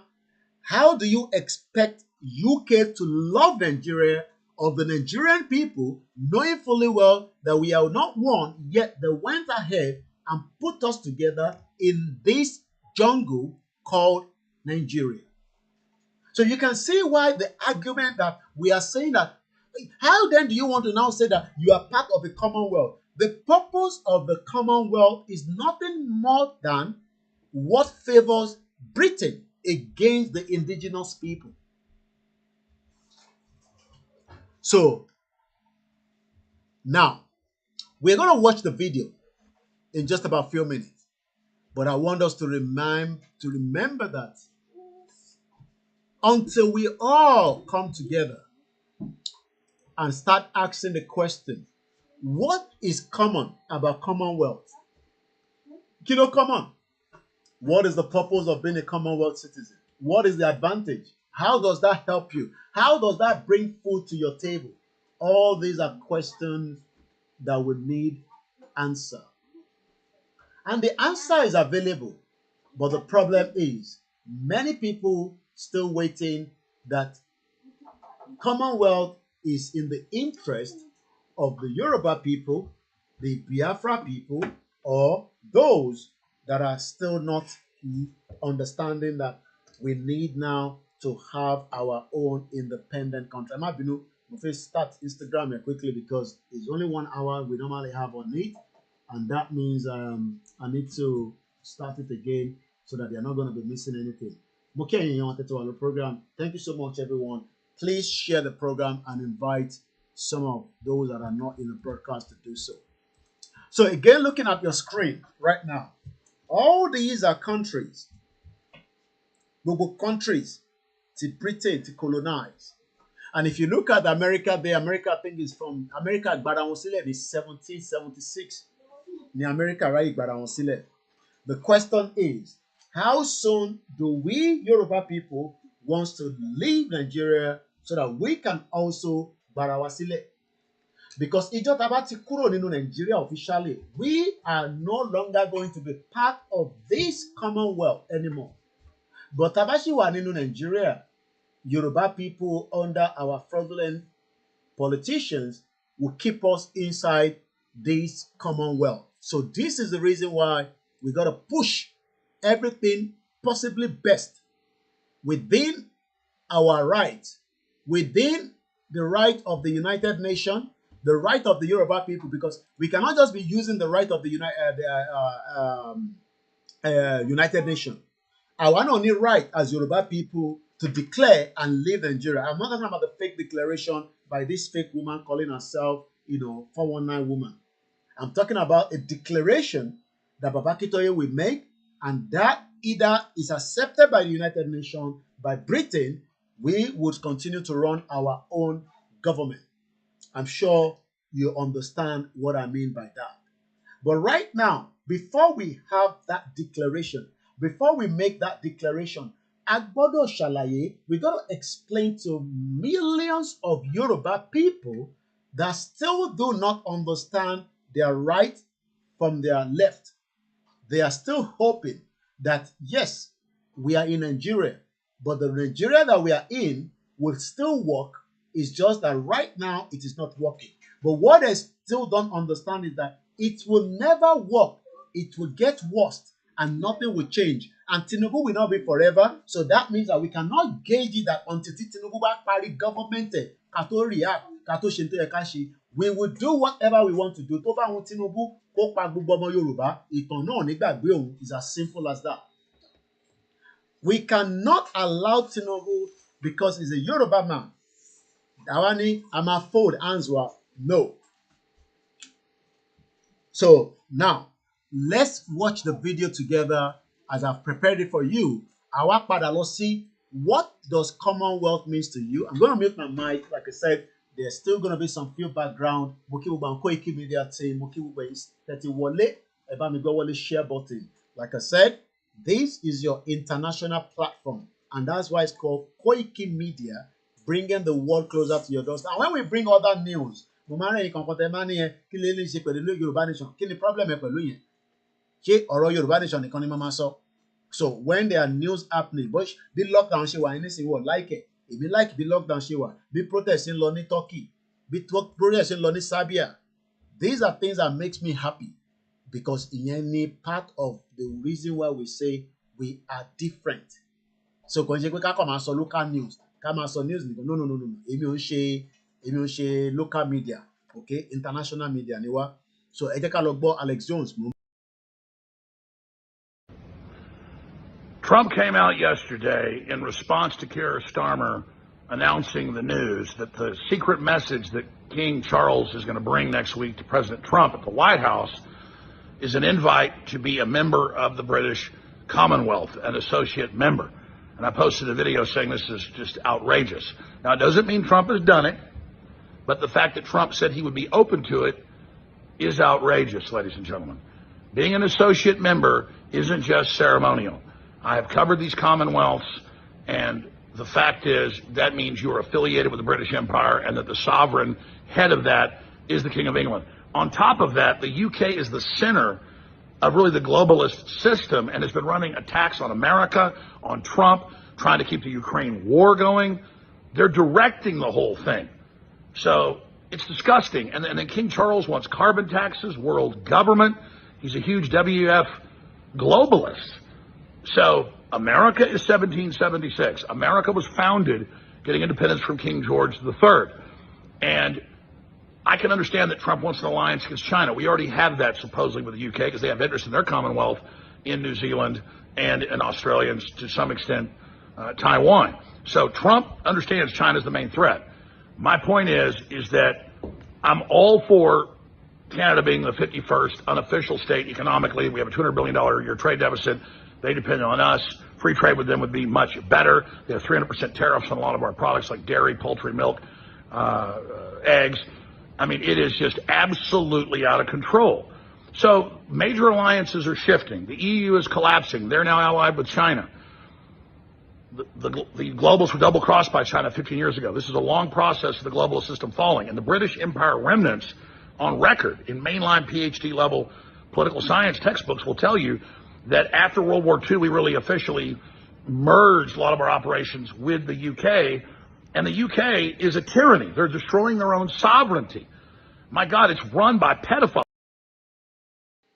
As much as I wanted to listen to it, ara mi ò gbà. The way he's saying it, because the backbone tó ń sọ bẹ́ẹ̀ yẹn, I would let it roll again, but àwa parí analysis yẹn. Ọmọ Yorùbá, if we fail to fight now, we will be doomed forever. Kò ń ṣépè. If we fail to fight now, and when I mean fight now, we will fight with everything. Àwa kan nísìn, a fẹ́ lọ sílé. Àwọn kan wà nílé wọ́n ti ready. Ẹ̀yin kan máa náwó, ẹ̀yin kan máa jáde tó bá ti pe rallies ní abroad. Kò ń ṣe pé máa fold hands yín. Everybody will fight. Kò ń ṣe pé ìjà gídígbò la fẹ́ jà. No, ìjà pé a fẹ́ fi this British Commonwealth nonsense a fẹ́ fi sílẹ̀ by fire by force. Nínú ọdún yìí dẹ̀ ló gbọ́dọ̀ ṣẹlẹ̀. Ẹ jẹ́ kí n mute ara mi, kí n jẹ́ kẹ́ gbọ́ dáadáa, kí n wá padà wá ṣe analysis lé lórí. Ẹ má bínú pé mo interrupt ẹ. Keir Starmer is the top pedophile protector when he ran the CPS 15 years. Look it up. Everybody knows about this now. So it is normal to be outraged by this and to be concerned. You know, I get a little creeped out when we hear about this new trade deal with Mexico and Canada because that could be rolled into what we thought of as the North American Union. Even if it's, quote, run by the United States, still, we merged with Mexico and Canada. That's like merging with 4 or 5 Californias, all the leftists. So I understand Trump wants America to expand. Greenland makes sense. Panama Canal we built. It's ours. He's making all the right moves on 95% of things. But I'm not going to sit here on things like, oh, honorary member. Oh, it's no big deal. Canadians think it's honorary. It's not. They just dissolved Parliament under the orders of the King a month ago, 2 months ago, so that Trudeau could stay in a while. Research the contracts, research the governor generals, research all of this. That's why it's the exact same policies in all the Commonwealth countries, from the Virgin Islands to Australia to Canada to New Zealand. There's 56, 57 of them, 58 if we join, and it's a bunch of bull. I've interviewed all the top experts. I'm an expert on this. For 800 years, I've trained Jedi. My own counsel I'll keep. For some of the people down there saying, calm down, settle down. You got some people that jump on Trump about everything and make up stuff and nitpick. They're on one end. You got the left way out there, you know, they hate everything. And then you've got some people that just say, whatever Trump does, we should do it. Oh, like deport everybody from Gaza and turn into condominiums? That's wrong. I disagree with that. So I don't want any foreign countries or groups influencing us, involved in our government, just like Israel. The UK is one of the big ones. The EU, the Communist Chinese.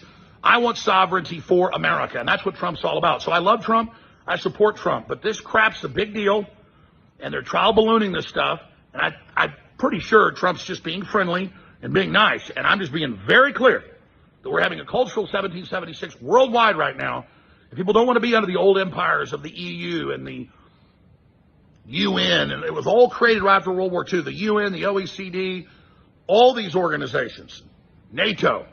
And I like Trump basically getting us out of the World Trade Organization a month ago with reciprocal trade tariff and all that. He's doing all the right moves. So I'm sure this is going to end up being some, maneuver he's got doing this, because the UK knows they're done. The UK knows that their empire was totally tied to us, their whole globalist system. So they're trying to run over to us and have some alliance. We've already had that alliance and they've screwed us over. Not the people of the UK, but the criminals that have hijacked it. We need to liberate the UK. We need to liberate Canada culturally. We need to liberate Germany and the EU like Elon and I have been talking about. Not merge with it. Now, if they reformed everything and all the rest of it and made themselves 1776, that'd be different. They need, how about they pledge to hoist the flag of 1776 and get rid of the monarchy. How about that? How about that? How about under soft power, Trump's making all the right moves, they come under our system. Oh, if it's just ceremonial. 1776 all the way, never surrender. Follow me on X at Relox Jones. We'll cover this tomorrow at 4 p.m. Central with a Sunday transmission. Infowars.com. I know a lot of us might not understand what is playing out as we are saying. We are telling Yoruba people that this is the best time in the history of Yoruba people to endorse and support the exit of the Yoruba people from this contraction that Britain put together called Commonwealth. But the argument of some of our elite, that they always think that they are smart, they are more well-read, more educated, to follow the principle of this crazy Commonwealth. You can hear Alex Jones as is a full Trump supporter, but he's saying, no, Trump, we love you, but we can't love you on everything, especially allowing us to go back inside this shithole Commonwealth. But many Nigerians now don't know that they are part of Commonwealth. Many Yoruba people that we are telling that the reason why because Mama Brown they be kò ṣe pé mo sọ̀rọ̀ sí yín, but ayé yín ti bàjẹ́ pátápátá nítorí àwọn Commonwealth olórí burúkú yìí. Ayé yín ti bá dẹ̀ ní ayé yín àtèmi náà, because I live here and we are still enduring shit hole in this country. A kò dúpẹ́ fọ́lọ́run. So in tó bá mímì máa endure nínú UK, ìwọ tó wà nílẹ̀ Yorùbá tí mo sọ fún pé olórí burúkú làwọn olóṣèlú tó sọ pé kí n shut up, inú Commonwealth tó wà yẹn àdánwò olórí burúkú bá ní ká gbọ́dọ̀ gbára wa sílẹ̀. Tó bá fẹ́ dogun kẹjẹ kó dogun sẹ́, tó bá dogun a máa lọ yanjú ẹ̀. Ukraine àti ọ̀rọ̀ Russia ti fẹ́ níyanjú báyìí after 2 years tó ti jà. Ẹ yé máa bẹ̀rù ogun ẹ yé máa bẹ̀rù ẹ̀. Ogun kan ló ń jà nísìn tá à ń rí lójú ara wa báyìí, tá à ń bẹ̀ wọ́n pé tá à ń pẹ́ tù sí. But when we are running away from the truth, à ń dúró káwọn olórí burúkú Tinubu, àwọn olórí burúkú àwọn governors yìí, àwọn olórí burúkú àwọn gbogbo àwọn politicians yìí tí wọ́n ní ṣoríire, à ń dúró káwọn yẹn wá sọ fún wa pé ká wà ní Commonwealth tó fò kan. Ẹ jẹ́ ká end Nàìjíríà ní ọdún yìí. That is the solution. That is the only way out. Ẹ ń dúró kí bàbá Adébóyè tó yẹ pé ẹnu ò lè sọ títọ́ bó ṣe wà yẹn. Mo ti pe bàbá yẹn títí mo ní kó lọ lórí puppet kó lọ sọ ìdí reason tá a ṣe gbọ́dọ̀ wà ní Nàìjíríà gẹ́gẹ́ bí ọmọ Yorùbá. Kò lè sọ because bàbá Adébóyè is part of the Commonwealth system. Gbogbo wọn ló ti establish ilé iṣẹ́ síbí báyìí tó san tax tó léye tí wọ́n ń gbà lọ́wọ́ wọn. Ọmọye Redeemed Church tó wà ní UK ni. Ọmọye Redeemed Church tó wà ní UK. Ó wá expect bàbá yẹn kó jáde kó sọ fún yín pé kí Yorùbá máa lọ. Ó ń bọ̀. Àwọn olórí burúkú àwọn ẹlẹ́sìn Mùsùlùmí olórí burúkú tó ń ṣe ti Yorùbá gangan. Àwọn yẹn tún kó extremist bò láti Saudi Arabia òfò. Ẹ ní ṣoríire gbogbo yín. Tó bá máa dìjà kó dìjà, tí gbogbo ẹ máa fọ́ lójú kó fọ́ lójú. Ẹni máa kú ni kó kó ẹni tó bá máa kú dá máa gbádùn ẹ lọ. Ẹ ní ṣoríire. Ní 2025 yìí, a máa bára wa mú kan lẹ́ni. Ẹ ní kúre. Ẹ jẹ́ n padà sílé. You've listened to this man. Màá tún play lẹ́ẹ̀kan sí torí pé etí ẹ tó di yẹn, a máa pọ̀n ṣó mọ́. One bastard. À ń sọ fún yín pé ilẹ̀ Yorùbá ò gbọdọ̀ sí láàrin Commonwealth tó fò. Ogbó ọmọ Amẹ́ríkà tó jẹun tó yó kánú. Ó sọ pé no, we love you Donald Trump, we love you too much. But má kó rátìrátì òfò kan lọ kó wá fáàrin Commonwealth kankan. This is not the time for that. Mo ké Aziz ní Yorùbá will come first before Commonwealth. I am a Commonwealth citizen. What is the killer àǹfààní Commonwealth? A ṣì máa dé bẹ́ẹ̀. Ẹ jẹ́ ká tún padà lọ gbọ́ fídíò bọ̀bọ́ ilé ẹ̀kan sí. Mo kí gbogbo èèyàn wa. Ẹ bá mi gbọ́ wọlé share button, ẹ pa àwọn èèyàn wọlé. Ẹ lọ sínú group yìí ní church kìíní, ẹ lọ jù sínú bẹ́ẹ̀. tó bá exit yìí kẹ́ fi bẹ́lẹ̀ olórí burúkú ni wọ́n nínú group yẹn torí àwọn ò fẹ́ òtítọ́. Mo gbọ́ Yorùbá wòye ìyàn kan àwa kọ́kọ́ fẹ́ jayé ká tó lọ sọ́run. Bàbá tèmi jayé kú ni ó dẹ̀ wà níbi tó dá báyìí nísìn ó jayé tó fi kú ni èmi gan tí ìrírú ayé tí bàbá mi jẹ mo tí ì rí jẹ mo half of ayé tí dádì mi jẹ èmi ò tí ì jẹ half of ayé tí bàbá mi tó jẹ èmi ò tí ì ráyè jẹ. Àwọn olórí burúkú kan wọ́n wá ń ṣòfò wọ́n ń ṣe party ní ṣoríire gbogbo yín. Lockdown intro ń bọ̀ lockdown intro ó ń bọ̀. Now let's focus on the conversation. I don't want to get carried away. We are talking about the Commonwealth here now. What is Commonwealth? Americans is already being awoken. Because when people are sleeping, somebody must awake them. As we were all sleeping, Igboho woke us up from the problem. 3 years now, we can all see the end result. Igboho tó wà nùdù lásán concept, ó ń dẹ́rù bà gbogbo Fúlàní tó wà nílẹ̀ Yorùbá. Ó ti wà ní Kútọ́nù nísìnyí, wọ́n mọ̀ pé kó tẹ̀ tó dé wá ti pa yín ṣégè. Ẹ̀rí bá Gani Adams nísìnyí kò níbi kankan tó lọ. Ẹ imagine tó bá jẹ́ pé Ìgbòho wà ní sókà tó bá kọ̀ gbọ́ pé Sàírì lẹ̀ jáde nínú ilé ẹ̀ wọ́n mọ̀ bí ọ̀dọ̀ wọn ló ń bọ̀ wọ́n wọ̀ gbé lọ nìyẹn wọ́n bẹ̀rù kò sẹ́ni kankan náà àwọn Fúlàní tó bẹ̀rù Ìbà Gani Adams. Adẹ̀pọ̀n lé la ṣe fún ní ìbáni torí èmi expect Aláàfin tìsín gan kó yọ dànù torí kò ní àǹfààní kankan tó ń ṣe fọ́mọ Yorùbá. Let's come back to Alex Jones.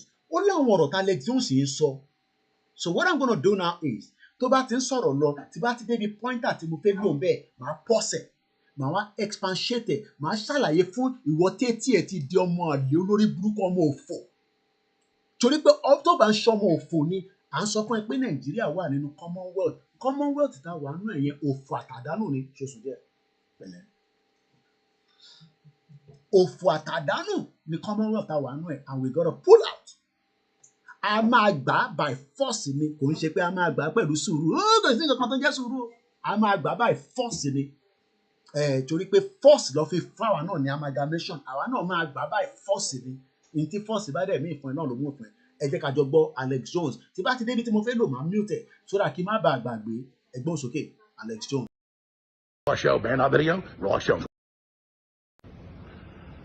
Trump came out yesterday in response to Keir Starmer announcing the news that the secret message that ta ló ń pè ní Keir Starmer ẹlòmíì ò mọ̀ Keir Starmer òun ni ó jẹ́ prime minister tiwa ní bíbá ṣe rántí pé ó sì lọ bá Trump láìpẹ́ mo fẹ́ gbé picture àwọn méjèèjì wá ní o so mo fẹ́ sáré lọ mú picture àwọn méjèèjì together Keir Starmer ó sì wà ní ó gbé lẹ́tà lọ bá Trump ó ní wọ́n fẹ́ fún ní state visit wọ́n fẹ́ fi fa Trump mọ́ra it has never been done before kí wọ́n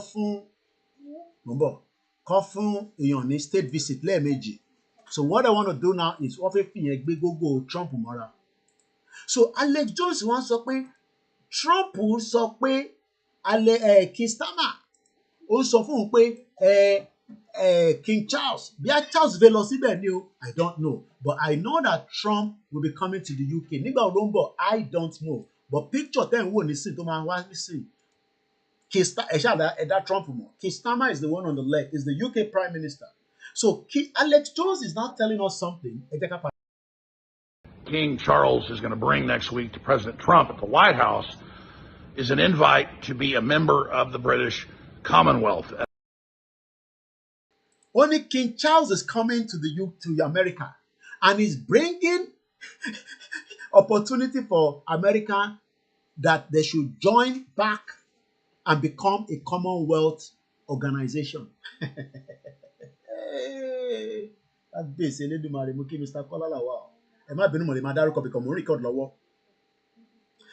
is where we need to understand that if an American is flaring like this, ó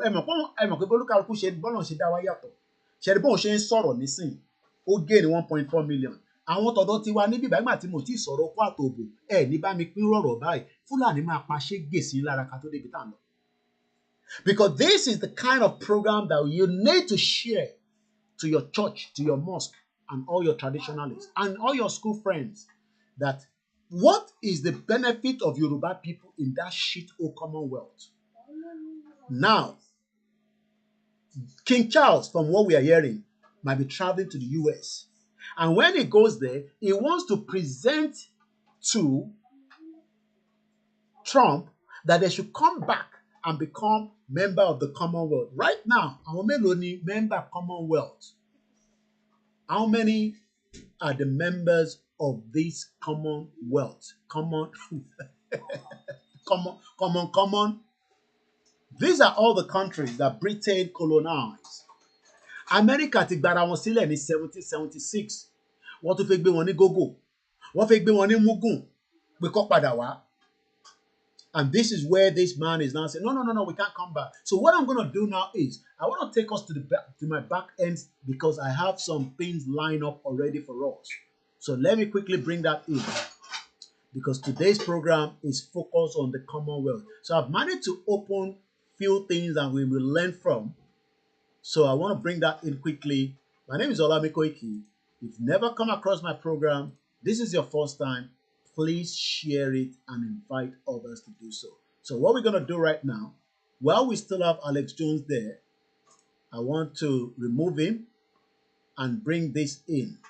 So that is a picture right there of the Prime Minister and the American President, Donald Trump. But now, for you to understand all this Commonwealth, there are a lot of things that we can review on, and I've prepared them for us. So I think we should start with this. This one will give us a kind of discussion. It's about 26 minutes. This video was 6 years ago. The topic is the Commonwealth still relevant? Kini relevance of Commonwealth is the question. And as I want you to look into this, why should we as Yoruba people in this DNA be part of this shit-hole Commonwealth under Nigeria? When we pull out of Nigeria, we will renegotiate our stake with Britain, whether not as a Commonwealth citizen anymore, but as a country of our own where we can have cordial relationship. Don't expect Dele Momodu to tell you all this. Don't expect any of your criminal, politicians to tell you all this. Don't expect them because none of them are interested in your life. Our life, and this our life is very, very important. And right there, you can see Igboho as we were delivering our letter. Whether Britain accept that letter or not, we will pull out of the structure of the Commonwealth. So picture 10 in background is Igboho as we were going into number 10 Downing Street last year. And now, let's go and listen to this particular video. And then we will come back, continue to review one step at a time. Alex Jones is still there. I'm going to just bring Alex Jones back in. But I'm going to, Trump came out yesterday in response to... Hold on, Alex Jones. I want to minimize him. Muted Alex Jones. Once again, my name is Olamiko Iki. You're watching, you're listening, and there's an audio recording that is going on right now. It's coming up to 19:07. That's exactly 7 minutes past 7 p.m. Please share the program. And when you come across my audio, please also share it out as well. Now, let's go and listen to what is the relevant what is the relevance of this shit or Commonwealth? Let's listen to that and I'll come back. Really know what the Commonwealth is. Even some of the people apparently living in member nations don't know what it does. Even some of the people that are part of Commonwealth, Commonwealth, but the criminal politicians are using it to continue to hold us down into Nigeria. Shall reason that she got pull out by whatever means? Because if we are not going to do that, how do Commonwealth? Some of them, not Google, some of them knows, but the majority might not know because what they understand really what Commonwealth is all about. They just want to live their life, they want to have a peace life, they want to move forward, they want to marry. But our understanding it, our job is to make sure that we deliver and we get the message to our people in whatever forms or shape. Commonwealth is nothing more than entrapment of the Yoruba people in a British amalgamation. Amalgamation ain't a tick there, but Commonwealth is always like a refresher. Hey, we are part of the Commonwealth. we need now to end being part of this Commonwealth so that we can have a better life. A máa padà sọ́dọ̀ Alex Jones, but mo fẹ́ gbé lọ sí the round table discussion how they were talking about Commonwealth. Koiki Media bringing the world closer to your doorstep. Or why? Where is the relevance of the Commonwealth in the 21st century? Does it just provide a helping hand for developing nations, or could it become a more powerful player on the world stage? You're watching Roundtable with me, David Foster.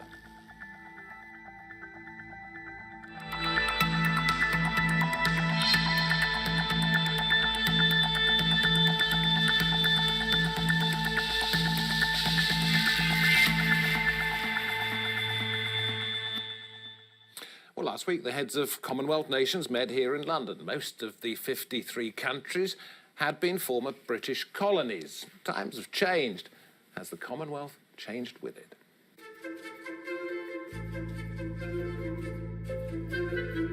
53 countries mainly united by former British rule, established in the late 19th century. The Commonwealth nations make up almost a third of the global population. But with many citizens unaware of what the Commonwealth actually does, how much importance does it have today? Do all Ẹ̀rí ṣe bàbá Buhari olórí burúkú. Many citizens in Nigeria does not even know what Commonwealth is all about. Yet, our president is coming to represent us. How does that make sense? Ṣẹ̀rí Buhari ni ẹni bẹ́ẹ̀. Can you see him as part of the Commonwealth world leaders? I think that is Theresa May. Nígbà tí Theresa May jẹ́, we're having problem with my Facebook. I'm not sure why it's not coming back on. So I don't know whether we are still live on it or not, but I hope we are still live on all the other platforms. For a few seconds, and you know what? Once again, this is Koiki Media bringing the world closer to your doorsteps as we continue to, give us all the updates regarding Yoruba Nation and while we are still live on the broadcast. So I don't know whether we are still live because Okon Road is by so I'm not sure what's going on.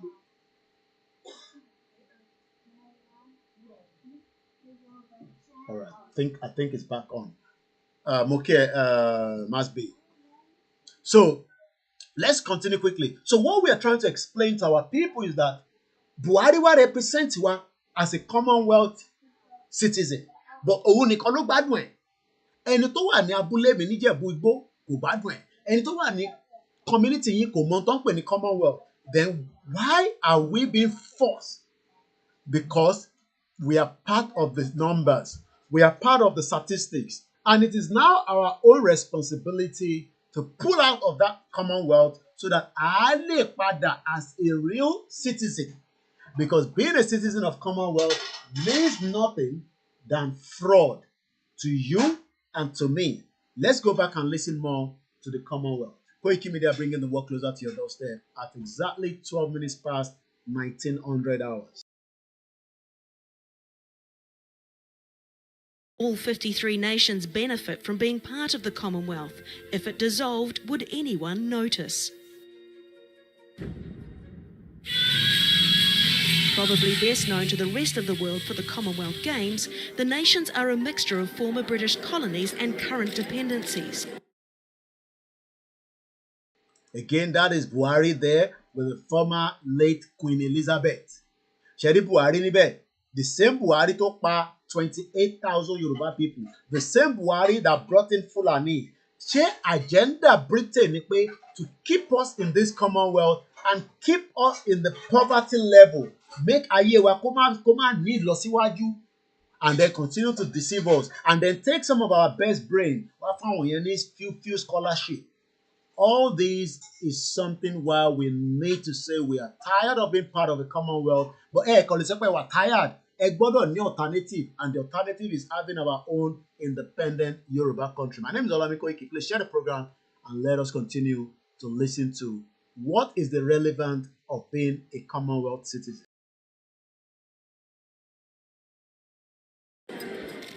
Put simply, we are one of the world's great convening powers, a global association of volunteers who believe in the tangible benefits that flow from exchange exchanging ideas and experiences, and respecting each other's point of view.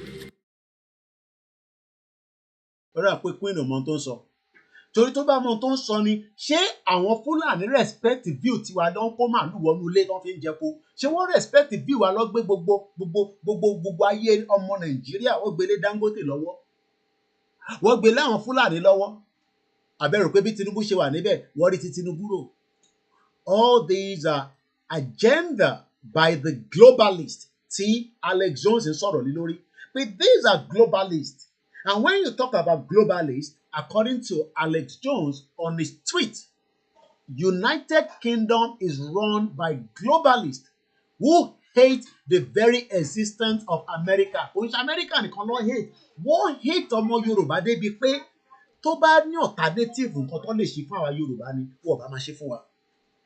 If Britain has another alternative, wọ́n bá máa ṣe fún gbogbo ọmọ Yorùbá, wọ́n ṣe fún bàbá Awólọ́wọ̀.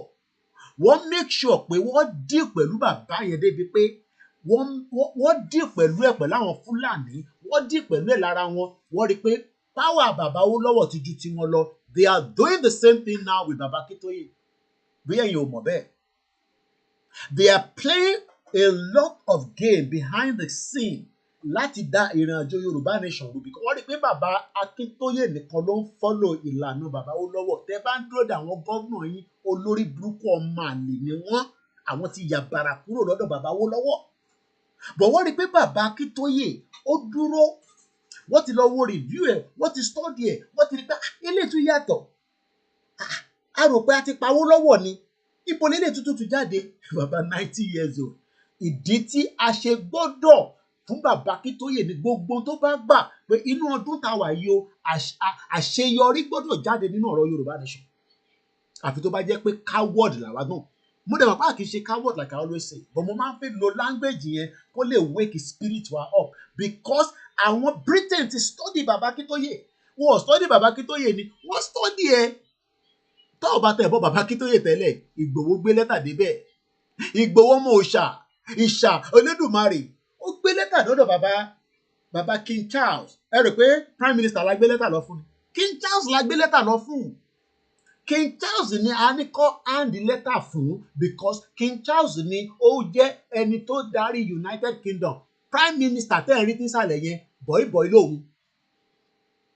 And you can see why it is important that Yorùbá nation, wọ́n gba síbí gba sọ́hùn, wọ́n gba síbí wọ́n gba sọ́hùn. Wọ́n rí pé àwọn tó ń sọ̀rọ̀ yà àwọn product bàbá Awólọ́wọ̀, ibo làwọn ilé ti jáde. Ṣèbí Kóìkì bí àríwá ló ń gbé, báwo ló ṣe tí wọ́n ń sọ̀rọ̀ báyìí? Wọ́n ti rí pé product Awólọ́wọ̀ làwa. Àwọn tó tẹ́lẹ̀, mo ní dárúkọ gbogbo wọn tán ṣòfò àtàdánù tán náà àwọn ṣe Association of Nigeria ní UK. Àwọn ò lè sọ̀rọ̀ nítorí pé wọ́n sì fẹ́ jẹ lára white collar job àwọn Britain. I don't know what is going on here. I don't know whether our Facebook has shut down, but it seems so. So for me, a few seconds to review it and see what is going on, because our live is not coming onto the Facebook. So I need to quickly check whether we are still live or to disconnect. So we got to start it quickly. So in tí this is the reason why àwa ti generation ti sìn, tẹ bá dúró de àwọn generation lórí burúkú tó ti fi tiwọn kó bá wa, àwọn Ọbásanjọ́ ni o, àwọn kinní kan ni o, àwọn product Britain ni wọ́n ń ṣe product bàbá Awólọ́wọ̀. Wọ́n kì í ṣe product bàbá Awólọ́wọ̀. Facebook kan péré ló ṣì ń operate, Facebook tó kù ti shut down. So again, sorry started. Ẹ má bínú èèyàn wa. Àwọn kì í ṣe product bàbá Awólọ́wọ̀ rárá. They are terrible people and they remain terrible. And this is the reason why tí a ṣe gbọ́dọ̀ ṣe kí ni? A ṣe gbọ́dọ̀ sọ pé a lè gbà.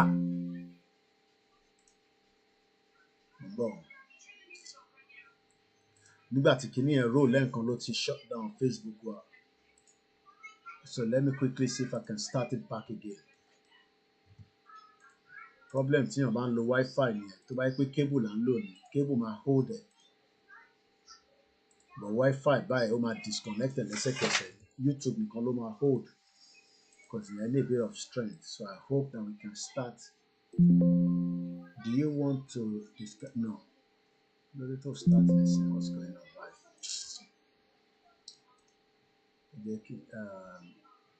Synchronize. No, not synchronize. Start on your own. Start. We're finding it difficult to start back the Facebook. Yeah, I struggle to start up by that.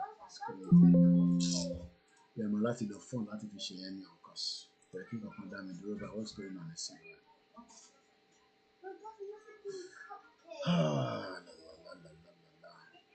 Ẹ má bínú ẹ̀yin wa.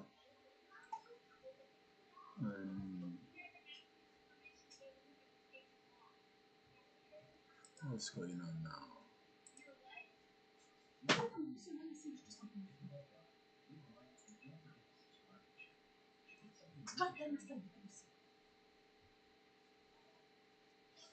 Oh boy. Let's see if we start by this.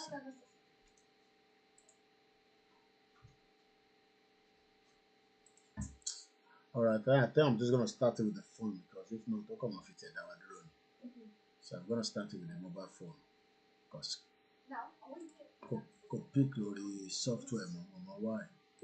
Try to start it. Do you want to discard delay? No. Okay, yes. I think it's difficult to start it back after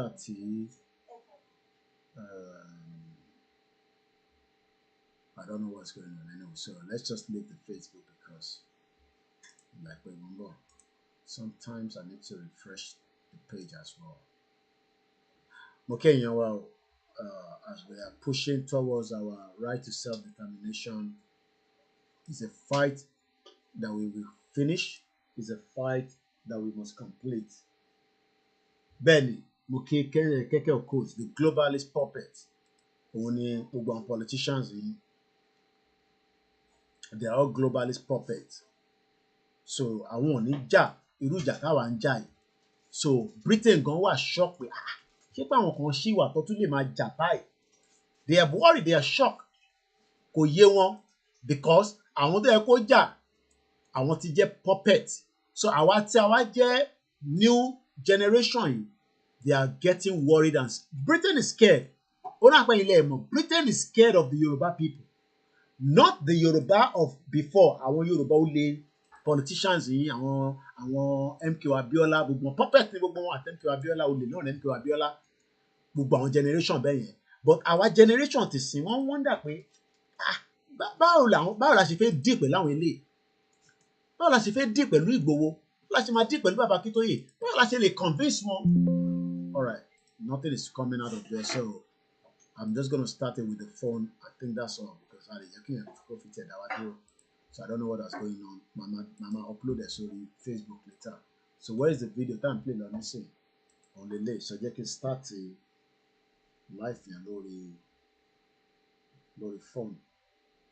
Ẹ má bínú ẹ̀yin wa níbí báyìí ṣá máa lọ YouTube láti máa fi wò níbí báyìí because wọ́n ṣọwọ́ ẹ̀ nǹkan mọ́ láti kíní ẹ̀ tó ti roll lẹ́ǹkan ló ti affected.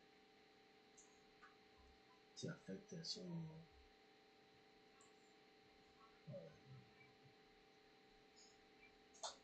okay, you know,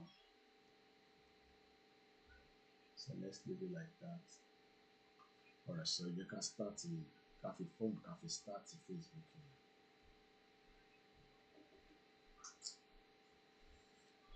Oh boy.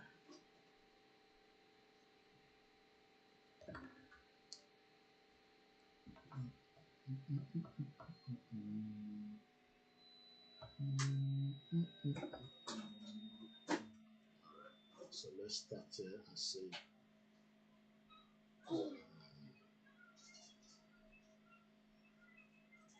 Please, I'm doing Facebook. I should down for nothing, man. So go live. All right, so that's good. All right, now let's go back to our video. Queen. Ẹ má bínú ẹ̀yin wa for that interruption. So bí ṣe ń sọ lọ lórí kí ni the relevant. So àwọn video kan, we're looking at the video And the video is giving us the background of what is the relevance of being part of this Commonwealth. What does it mean to you? What does it mean to my family, your family, and the millions of Yoruba people back home?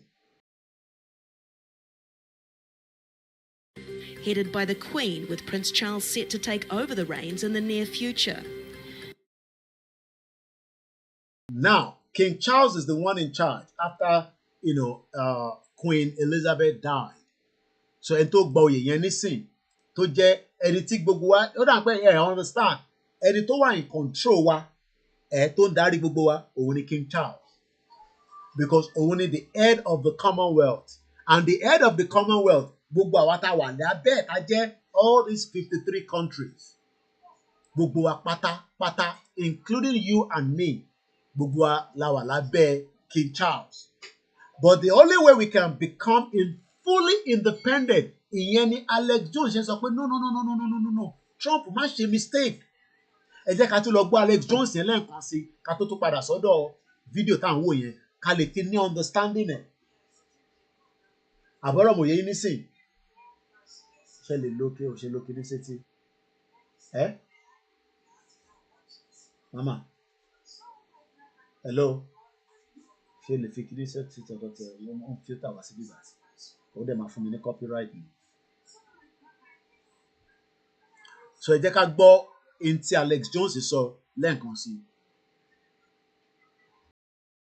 Keir Starmer announcing the news, the secret message that King Charles is going to bring next week to President Trump. Ṣẹ́gbọ́, the secret message that King Charles is going to bring to U.S. President Donald Trump. What is the secret message? Ẹ jẹ́ ká gbọ́. The White House is an invite to be a member of the British Commonwealth. Pé kí Amẹ́ríkà wá di member of the Commonwealth. Nígbà tí Amẹ́ríkà ti gba independent wọn ní 1776, àwọn ti jára wọn sílẹ̀. Àwọn ti dá dúró as an independent country. But àwa Nigerians tájọ́ ọmọ Yorùbá àti ìwà independent because abẹ́ King Charles la wà, ìyẹ́ ẹ̀ ti kú, òun ni wọ́n gbé agbára lé lọ́wọ́ nísìn. Òun ni àwa ń jẹ́ là ń tẹríba fún. Àṣẹ tó bá pa òun ni wọ́n ń gbọ́ ní Nàìjíríà.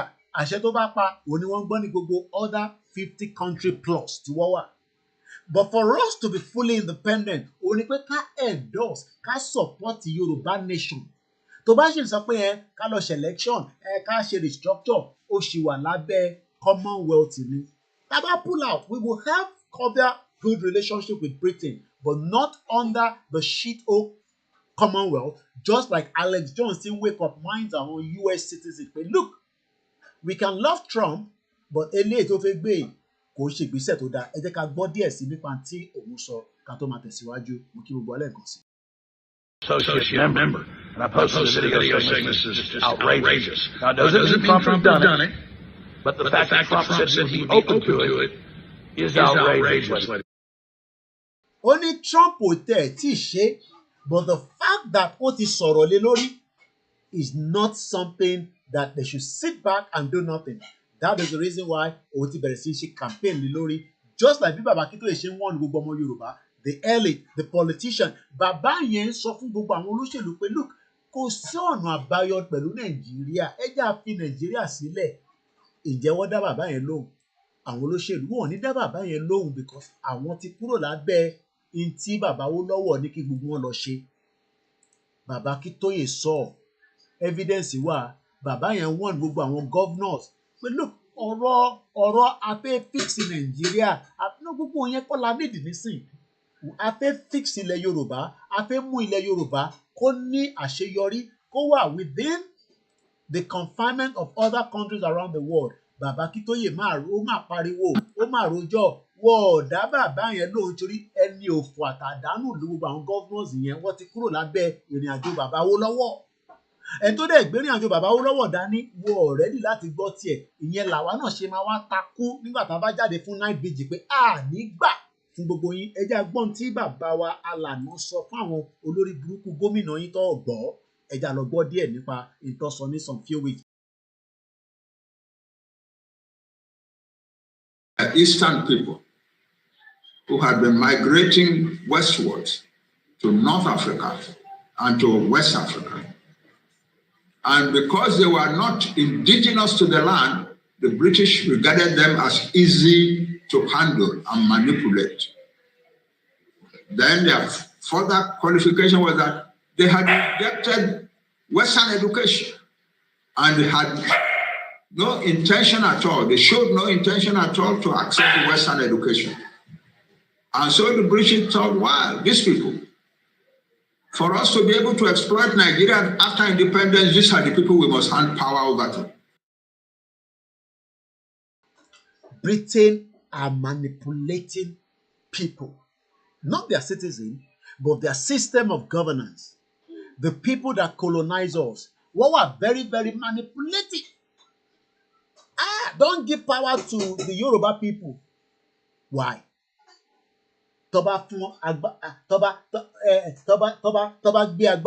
the power is given to the Yoruba people, there will not be Fulani on our land. Imagine if Baba Olowo was in charge as at the time in 1960. Could he sing Otonje Fulani? Because Britain already sat down with Baba Olowo in 1957-58 when they were having the Lancaster Conference. I've talked about this many times. So they have already seen the brain power of Awolowo and the people that were working with Awolowo.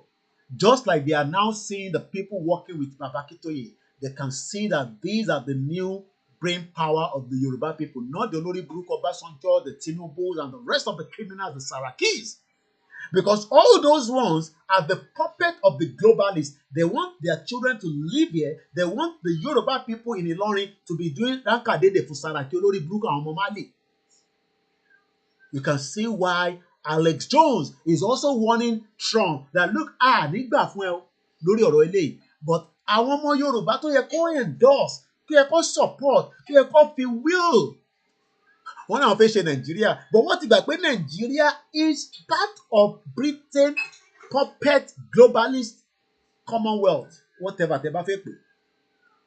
But one thing is that wọ́n níjọ́ kan nìyẹn máa kọ kinní kan, ìjọ́ kan yẹn ń bọ̀, ó ti súnmọ́ tán, àwa ní ká lọ máa múra sílẹ̀, gbogbo ògùn tẹ́ bá ní pátá nígbà tá a bá jáde fún náírà ìbejì ní kẹ́kọ̀ọ́ jáde, gbogbo ògùn tó bá ní pátá, má gbé bọ́dá ní o, bó tó bá ní ògùn gidi lọ́wọ́, ògùn tó confirm, gbé ògùn yẹn jáde.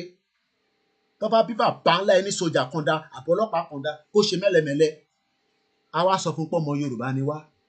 Bẹ́ẹ̀ ni, ẹ lọ dira dáadáa, torí olórí burúkú wọn ò ní gbà. Britain mọ̀ pé Yorùbá ti fẹ́ lọ, and they will do anything to destroy it.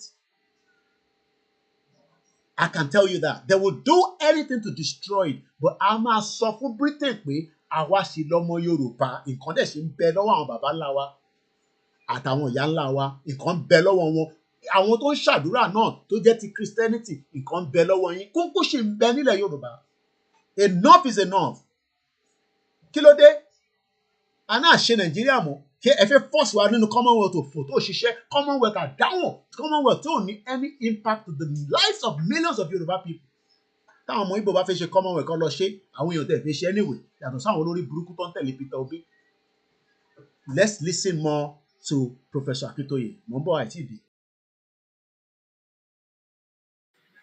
So the British from 1951 to 1960 manipulated everything that could be manipulated. Ayé ò ní ọpọlọ lórí.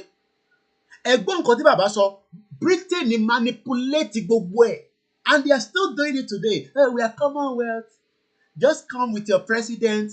We put them in nice hotel. Èyí tó bá fọmọ tó dáa, wá gbé ọmọ sí lẹ́gbẹ̀ẹ́. Èyí tó bá mọ owó jí, wá ní kó jí owó yẹn wá sí bíbáyìí. Wọ́n wá manipulate our citizen. Àwa dẹ̀ tí wá jágbọ́n mọ́ wọn lọ́wọ́, kò ń ṣàwọn lórí burúkú ọmọ Yorùbá tó gbé ní bíbá tán náà wọ́n fẹ́ Yorùbá nation. Báwo ló ṣe máa ní òfẹ́ Yorùbá nation? Ọmọ òfò nìyẹn, bàbá òfò nìyẹn, ìyá òfò nìyẹn, ẹ̀yin olórí burúkú bọ́n bastard, ẹ̀yin olè, ẹ̀yin náà tún di puppet. Àbí ẹ̀yin náà tún fẹ́ di puppet. Àwa táwa náà nígbà a máa ẹgbẹ́ ìgbé tó kù sábẹ́ kù. Ìta máa ṣe fún yín, inú kùn wá ló wà. Eléyìí tá à ń fà yìí, ẹni tó bá fẹ́ kú kó kú, ẹni tó bá máa kú ló máa kú. Pé ní jẹ́ kí Yorùbá lọ yẹn, ẹni tó bá máa kú ni kó kú, ẹni tó bá máa kú ló máa kú. Ní ṣoríire gbogbo ẹ̀yin olóṣèlú yìí. fún àdánwò tẹ̀ ń fi wá sí pẹ̀lú puppet Britain. Àwọn ni the globalist. Ẹgbọ́n èmi kúkú kọ́ mo sọ Alex Jones ló tún sọ bẹ́ẹ̀. United Kingdom is run by globalists. Àwọn ló ń dictate kòkó fún wa, àwọn ló ń dictate the price of petrol wa, àwọn ló ń dictate the price of crude oil fún wa. Ṣé ayé wọn nìkan la wá ni?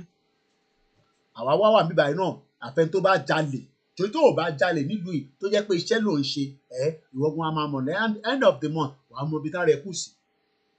So British Empire must be destroyed. The last empire wọn ní Nàìjíríà a gbọ́dọ̀ destroy ẹ̀ ní tó bá máa gbà lá máa fún. That is the right word. A máa destroy ẹ̀. Kò ní sí nǹkan tó ń jẹ́ Nàìjíríà mọ́. Gbogbo Fúlàní yẹn a máa lé wọn padà lọ sí Fútàjé náà. Ẹni tó bá máa kú ni kó kú. Gbogbo ògùn tẹ bá ní pátá ẹ lọ máa prepare sílẹ̀, ẹ lọ máa tún sá. Kólúkálukú lọ máa múra sílẹ̀. Èmi náà múra sílẹ̀. Ọkùnrin lèmi náà, èmi náà dúró. Ẹ ní ṣoríire. Ẹ jẹ́ ká continue. Ẹ jẹ́ ká gbọ́n tí bàbá wa ṣì ń sọ. Ìyẹn àlànà tiwa. Ṣé eléyìí wá ń sọ̀rọ̀ ní sí bàbá yìí ń sọ̀rọ̀ ẹ wá fẹ́ gbọ́ ọ̀rọ̀ lórí burúkú tí Tinubu fẹ́ sọ. Kí ni Tinubu fẹ́ sọ fún wa nípa Nàìjíríà tí bàbá yìí ò ti lè sọ fún wa? Ṣé Tinubu ló ṣe máa sọ fún ọmọ Yorùbá pé Nàìjíríà máa da? Kò ní dá fún Tinubu, kò ní dá fún gbogbo àwọn ọ̀rọ̀ ẹ̀wọ̀n ní ṣoríire. Bomb bastard ẹ̀ ní kúre. Ẹni máa kú ló máa kú. Ẹ lọ́ máa múra sílẹ̀. Ẹ̀ ní ṣoríire. Lockdown bọ̀ ní Tro. Ó dé lọ́dọ̀ tiwa náà tán. Ṣé Tinubu ní onílàákàyè tó Bàbá Akíntóyè pè é? Wọ́n sọ fún pé ọ̀nà àbáyọ ò sí mọ́ nínú Nàìjíríà òfò tí Britain ti bá yé ẹ̀jẹ̀. Ẹ ní ṣoríire gbogbo yín. Ẹ lọ múra sílẹ̀ lọ́dún yìí. Kò ní kọjá ọdún yìí ni mo sọ. Bẹ́ẹ̀ bá mú èmi síbí báyìí, millions of Yoruba people máa destroy nǹkan nílẹ̀ Nàìjíríà. Ẹ ní ṣoríire. Ó kù díẹ̀. Ẹ jẹ́ ká gbọ́n tí bàbá sọ. Wọ́n manipulate ayé gbogbo wa. Wọ́n mú ayé gbogbo wa àti Igbo àti Yorùbá àti Hausa. We can be friends. We can love each other. We can marry each other. Wọ́n wá manipulate ayé gbogbo wa. Ẹ wo bí ayé gbogbo wa ṣe rí lórí Twitter. A máa bára wa jà bí àtẹ́ pé ṣé àwọn Igbo kì í ṣẹ̀dá ènìyàn ni gbogbo ala ní tiwa lára. Bí Yorùbá ṣe ní tiẹ̀ lára náà ni Igbo ní tiwọn lára. Gbogbo wa la ní lára. Àwa ń bára wa jà. À ń bára wa jà òfò. Torí pé manipulator ni Britain, olórí burúkú ni wọ́n. Àwọn ló manipulate gbogbo ẹ̀. Àwọn ló dá gbogbo yánpọnyánrin sílẹ̀. Àwa náà dẹ̀ máa dá yánpọnyánrin sílẹ̀ rí wọn lọ́rùn. Ẹ ní ṣoríire gbogbo ẹni tó bá náà ní lọ. Bàbá ò ní ṣoríire, ìyá ò ní ṣoríire níbikíbi tó bá wà. Èyí tó bá ti kú nu wọn, àkútúkú ẹ̀ lọ́rùn. Eléyìí tá à ń bá yín fà yìí, mo ní generation eléyìí yàtọ̀ sáwọn olórí burúkú àwọn generation tó yẹ pé wọ́n wà lábẹ́ puppet tó wà lábẹ́ puppet. Èbé ìyá yìí náà ti kú nísìn. Ìyá yìí ti kú nísìn náà. Queen ti kú nísìn. Àtúwá àsìnyá títí àtúmọ̀ wá sin ọmọ. Tàbá tún wá sin King Charles tán, àtúwá lọ sin Prince William. Ẹ ní ṣoríire gbogbo ìtẹ́ ní ká lọ máa sìn wọn. Àbí ṣèbí nǹkan tẹ́ fẹ́ ká ṣe náà nìyẹn. A ti sin Tinubu títí àtúwá lọ sin Ṣèyí Tinubu. Mo ní kàkà kí Ṣèyí Tinubu di Lagos State governor. Akákúkú pín gbogbo ẹ̀ kí gbogbo ẹ̀ destroy. Ẹ ní ṣoríire ni mo sọ. Kàkà kí ó di Lagos State governor ní 2027. Àyà destroy gbogbo ẹ̀ ni mo fi sọ. Ẹ ní ṣoríire. A ṣe mẹ́yẹ bọ̀ lápò ni. Ìjà tẹ́ ń jà ní fún àti lúbo yẹn, àní ẹ má bára yín jà, gbogbo agbára tẹ níyẹn ẹ lọ bá máa mú sílẹ̀ dáadáa nítorí pé night vigil bọ̀. Ẹ lọ máa dira dáadáa. Ẹni máa kú ló máa kú ni. Britain kó ikú wá bá wa ní 1914. Wọ́n pa àwọn èèyàn títí fún slave trade. Èmi dé point of no return ní Benin. Ìwọ́n sọ fún mi pé ká má jà. Ò ní ṣoríire nígbà táwọn Britain dé wọ ọjà. Ṣé wọ́n kógun wá bá wa? Ẹni máa kú ni kó kú. Dídá fún bàbá ẹ̀ ni mo sọ. Ẹ̀gbọ́n tí bàbá Akíntóyè ṣe ń sọ mọ́ tí fẹ́ gbọ́ ti King Charles àti yẹ ẹ jẹ́ gbọ́ bàbá tiwa. Bàbá 90 years old ẹ wá ní káwa wá gbọ́ sẹ́nu àwọn olórí burúkú àwọn Fáyọ̀ṣe àwọn olè àwọn tẹ́ pé bọ́ ṣe máa dóbò bọ́ ṣe máa dán àwọn ọmọ kéékèèké tó máa ra lẹ́sà abroad. Ìyà ń jẹ gbogbo àwọn ọmọ wa labroad. Àwọn ọmọ tí yín tó bá jẹ́ pé orí tẹ̀yìn tẹ̀ pé labroad ni ẹ máa kí ṣépè fẹ́ni tẹ́ wà labroad. Àwọn ọmọ yín ò lè lọ private school. Àwọn olórí burúkú yẹn wá ń kó àwọn ọmọ tí wọ́n wá sí private school labroad l'Amẹ́ríkà ní Canada. A máa jó gbogbo ẹ̀dẹ́ lẹ́ẹ̀dẹ́ ní ṣoríire ní máa fúdi kókú. Bomb bastard. Ẹgbọ́n sókè bàbá mi dáadáa Akíntóyè. Mo sọ fún yín pé ní mídíà tó dáa. Mo sọ fún yín. Ẹ mọ̀ pé nígbà tí mo tún wá sí Benin, mo tún wá ṣe refresher ni. Mo rí yín tán. Èmi náà ti dé tán kù díẹ̀. Ẹni tó bá náà ní dé là ní bá. Ẹni tó bá ní mo ò ní dé mo ò ní dé bẹ́ẹ̀. Bẹ́ẹ̀ ni mo sọ. Bí ṣe ń lo ti babaláwo, mo lo ti Jésù, mo lo tàfà. À máa pẹran ní tó bá ti ń ké Kùránì tán. Màá máa bọ Ògún ni. Ẹ bá rán ògùn sí mi màá rán padà sí yín. Mo ní ọ̀rọ̀ táwọn fàyà máa fà tó délẹ̀ ni. Bomb bastard. Ẹ̀yin olórí burúkú ẹ̀yin olòṣì. Ọmọ Yorùbá ń takò ọmọ Yorùbá pé ìran Yorùbá fẹ́ lọ. Ká lè wà nínú Commonwealth. A ti sin Mama Elizabeth. Àwọn forefathers wọn ló kó wa sẹ́rú. A sin Elizabeth yẹn títí tó fi kú ni. àtúntò ń sin King Charles lọ báyìí King Charles náà bá tún kú àtún lọ sí Prince William ní ṣoríire gbogbo yín pátápátá ẹgbẹ́ òsókè bàbá Akíntóyè. The sizes of the regions, the borders of the regions, the constitution, the election, ultimately, the election of 1959, the pre-independence election, was very meticulously read.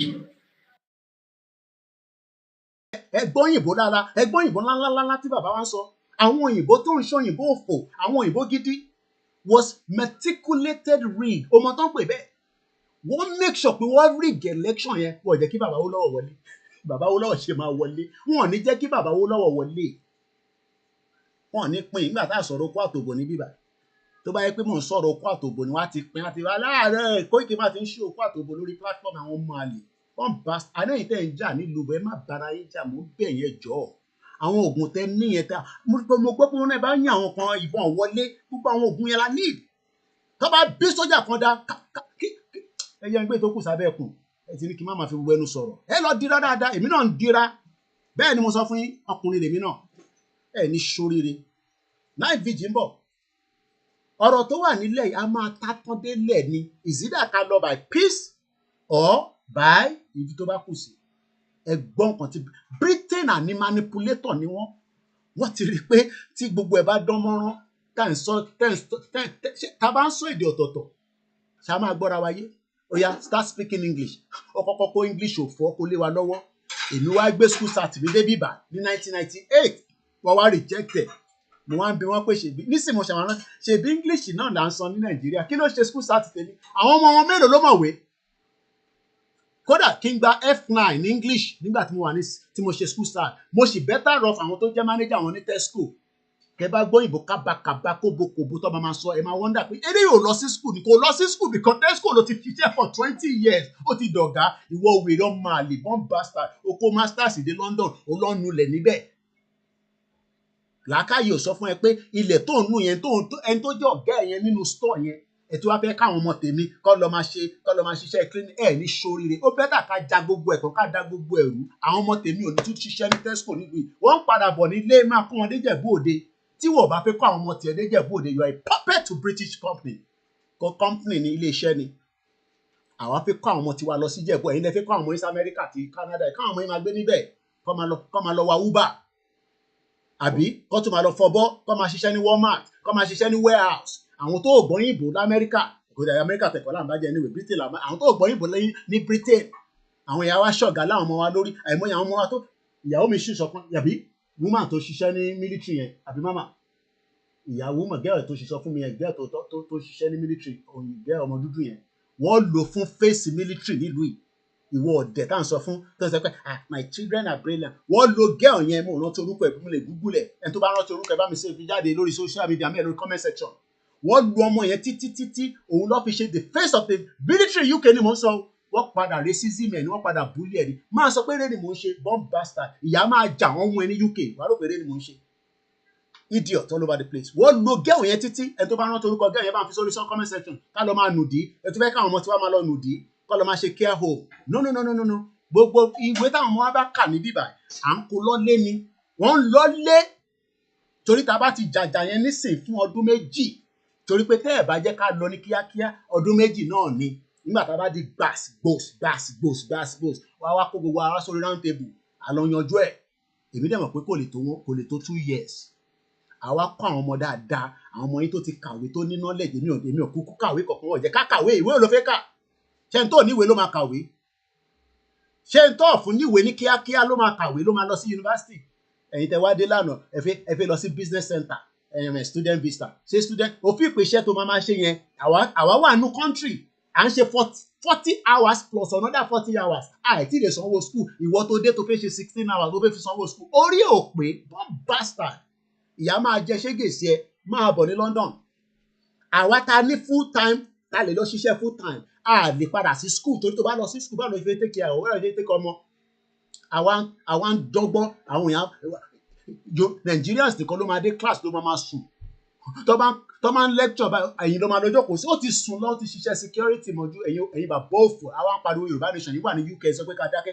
bàbá yóò ní ṣoríire tó bá yẹ kó ti kú gbogbo èèyàn máa kàwé tó bá dé school táwọn àwọn ọmọ kéékèèké ń kàwé tán ìwọ máa sùn gbà yóò ti lọ ṣe night ló ṣe so ìwọ tó rò pé student visa tó máa fi wọlé ẹ̀ ló máa fi sanwó school irọ́ ló pa o àfi kó ya máa dọ́gbọ́n sí. Let's continue. Ẹ jẹ́ agbọ́n tí bàbá sọ wọ́n make sure pé wọ́n rig election yẹn wọ́n jẹ́ kí bàbá wa wó lọ́wọ́ wọlé.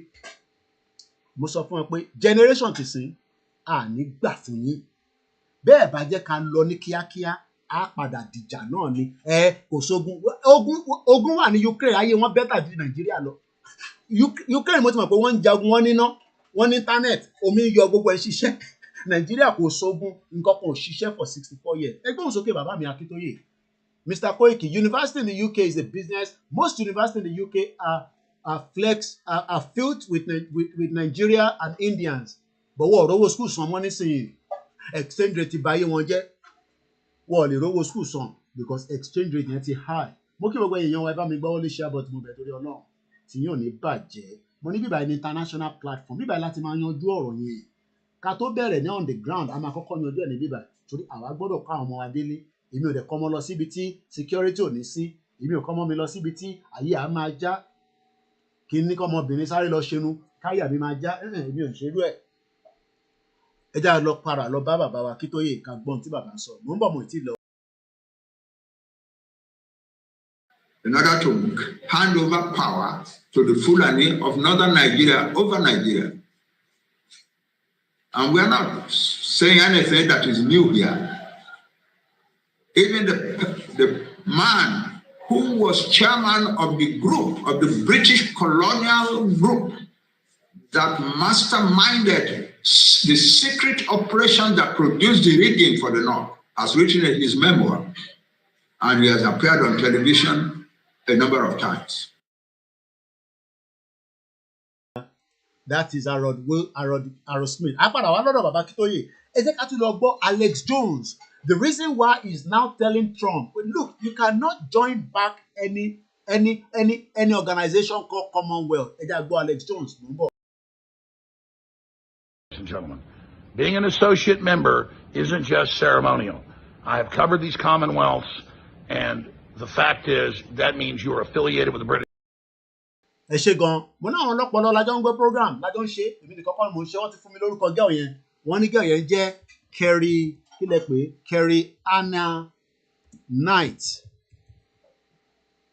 Tẹ bá rí nǹkan fojú ọmọ yìí rí ọmọ dúdú tẹ̀ ń wò yìí ìyẹn máa wọ́ndà pé ṣé ìyẹn gbọ́dọ̀ ṣì wà nílùú ìṣá tí ò bá ṣe pé a ní choice. Ẹ jẹ́ ká farabalẹ̀ ká gbọ́ gẹ́ọ̀ yìí wọ́n fojú ẹ̀ wọn máa bo Army racism apology. Koiki ò ní sọ̀rọ̀ ní bíbá kó fi àfikún no bó bá ṣe jẹ́ BBC náà ló gbé jáde ṣèbí BBC lẹ trust ibẹ̀ lẹ náwó sí Ọlọ́run àjẹkẹ́ túbọ̀ rówó náà fáwa náà káwa náà lè ju BBC lọ ká ṣe ju BBC lọ lórí ìrìn àjò yìí. Mo ń bọ̀ o British Army issue racism apology to ẹgbẹ́ bó ṣe pé to a black postal girl soldier. Òun ni wọ́n lò òun ni front of the military òun lọ racism jù. Kerry Anna Knight is a former British soldier and a black British woman who served for eléyìí sọ̀rọ̀ kó serve for 1 year ó serve for 12 years. Ìwọ tó ń sọ pé Koiki shut up wàhálà ṣe wá pọ̀ tó yìí. Ẹ jẹ́ kó gbogbo àwọn torí ó dà kó mo ti block gbogbo screen mi ẹ jẹ́ yọ àwọn díẹ̀díẹ̀ kúrò. Ẹ jẹ́ yọ àwọn díẹ̀díẹ̀ kúrò because mo fẹ́ kẹ́ rí ní tí mo fẹ́ kẹ́ rí dáadáa ẹ lè fi amalgamation sílẹ̀. Okay, Commonwealth ó dà pé Trump àti ọ̀rẹ́ rẹ̀ ní máa kọ̀ra minimize díẹ̀. Ẹ̀yin Yorùbá ẹ má ká ṣeré ọ̀rọ̀ eré kọ́ ni táwọn ṣe ní bíbẹ̀ máa sọ fún yín. Ọmọ dúdú ìtẹ́ bá mọ ìyà tó fi jẹ́ fún ọdún 12. Do you know what it means to work? Bó ṣe fìyà jẹ mí náà nìyẹn for 15 years ni mo fi ń wá resident permit. Do you know what it means? Ọmọ yìí ṣiṣẹ́ fún military for 12 years in service. Wọ́n búlì ẹ̀ jáde náà ni. Sórí ìwọ tó ń sọ pé Koiki shut up. Wàhálà ti pọ̀ jù. Kí ló dé? Ìwọ nìkan ni. Ẹ̀gbọ́n kan tọkọ ẹja kọ́kọ́ kà náà ní bíbá káka òyìnbó jáde. Annie apologized as a former black woman. I'm sure pé Yorùbá ni. tá bá lọ wá títí ọmọ Yorùbá ló máa jẹ́ torí gbogbo dúdú Yorùbá ni wá. As a former soldier, wins substantial payout for alleged racist and sexist. Ṣèbí yẹn náà ló ń ṣẹlẹ̀ pẹ̀lú wèrè tó ń lọ lọ́wọ́ pẹ̀lú Àpábíò àfi lọ sí ìgbà yẹn. A former corporal who fronted British Army recruitment campaign. Òun ni wọ́n ojú ẹ̀ ni wọ́n ń lò. Ojú ẹ̀ ló wà níwájú gbogbo campaign tí army ṣe nílùú yìí láti lè fi sọ fún àwọn ọmọ dúdú pé máa bọ̀ ẹ wá ṣiṣẹ́ army àṣerọ́ ló ń pa. Àní manipulator ní Britain, as much as we love it here, but the system is manipulative. Ìwọ tó wà nílé tí mò ń sọ fún ẹ pé bó ṣe ń lọ nílùú yàrá náà à ń fara rọ̀ nǹkan. O ní kí n shut up, àbí? No problem. Bó ṣe yẹn diaspora, ẹ jẹ́ àtètè gba Yorùbá nation. Ká lè kó àwọn ọmọ wa máa lọ́lé within the next 3-4 years. Ó possible gbogbo àwọn ọmọ yín tó ti kàwé tó ti ṣiṣẹ́ tó ti pé wọ́n ní experience tó dáa. Wá lọ darapọ̀ mọ́ àwọn tó wà nílé àjọ build the Yorùbá country. Ìgbòho nìkan kọ́ ló lóun máa ṣe now. A former corporal who fronted the British Army. Mo fẹ́ kẹ́ máa rí picture lẹ́yìn mi, ẹ jẹ́ sáré mú picture wá. Ẹ ṣe gan ni brother mi tó sáré fún mi lórúkọ girl yẹn. Mo fẹ́ download the picture. Mo gbọ́dọ̀ gbé sẹ́yìn mi. Mo fẹ́ kẹ́ máa wojú ẹ̀ nínú aṣọ military. Fine girl. Beautiful woman. Torí kò ṣe girl, woman ni. Wọ́n fìyà jẹ ẹ̀. Wọ́n fojú ẹ̀ wọ́n máa bò ó. Ìwọ wá ń sọ pé kí n shut up. Àbí? Wọ́n fojú ẹ̀ wọ́n máa bò ó. Wọ́n fojú ẹ̀ wọ́n máa bò ó. Ó faradà títí nígbà tó dé stage kan kò lè faradà mọ́. Ó ní wàhálà yìí ti pọ̀ jù, kí ló dé? Kí lòun ṣe? Ṣèbí British citizen lòun. Òun ò pààyàn náà. Ṣèbójú òun lẹ̀ ń lò káàkiri. Kí lòun ṣe fún yín? Wọ́n náà ṣe nǹkan kan wọ́n ní but ó ti gbọ́n jù. Kí ló dé? Ẹ jà ká bó ṣe lọ. A former corporal who fronted the British Army recruitment campaign has now received an apology and a substantial financial settlement. Ṣé ó náà fẹ́ gba financial settlement ni? Ó náà fẹ́ serve UK. Òun fẹ́ darapọ̀ mọ́ UK military ló ṣe lọ darapọ̀ mọ́ wọn. Àṣọ máa búlì ẹ̀ ni wọ́n kick ẹ̀ out ìgbẹ̀yìn náà ni. Wọ́n kick ẹ̀ out ni. The Equality and the Human Rights Commission provided funding and assistance to Kerry and Knight as part of its legal support scheme for racist discrimination cases.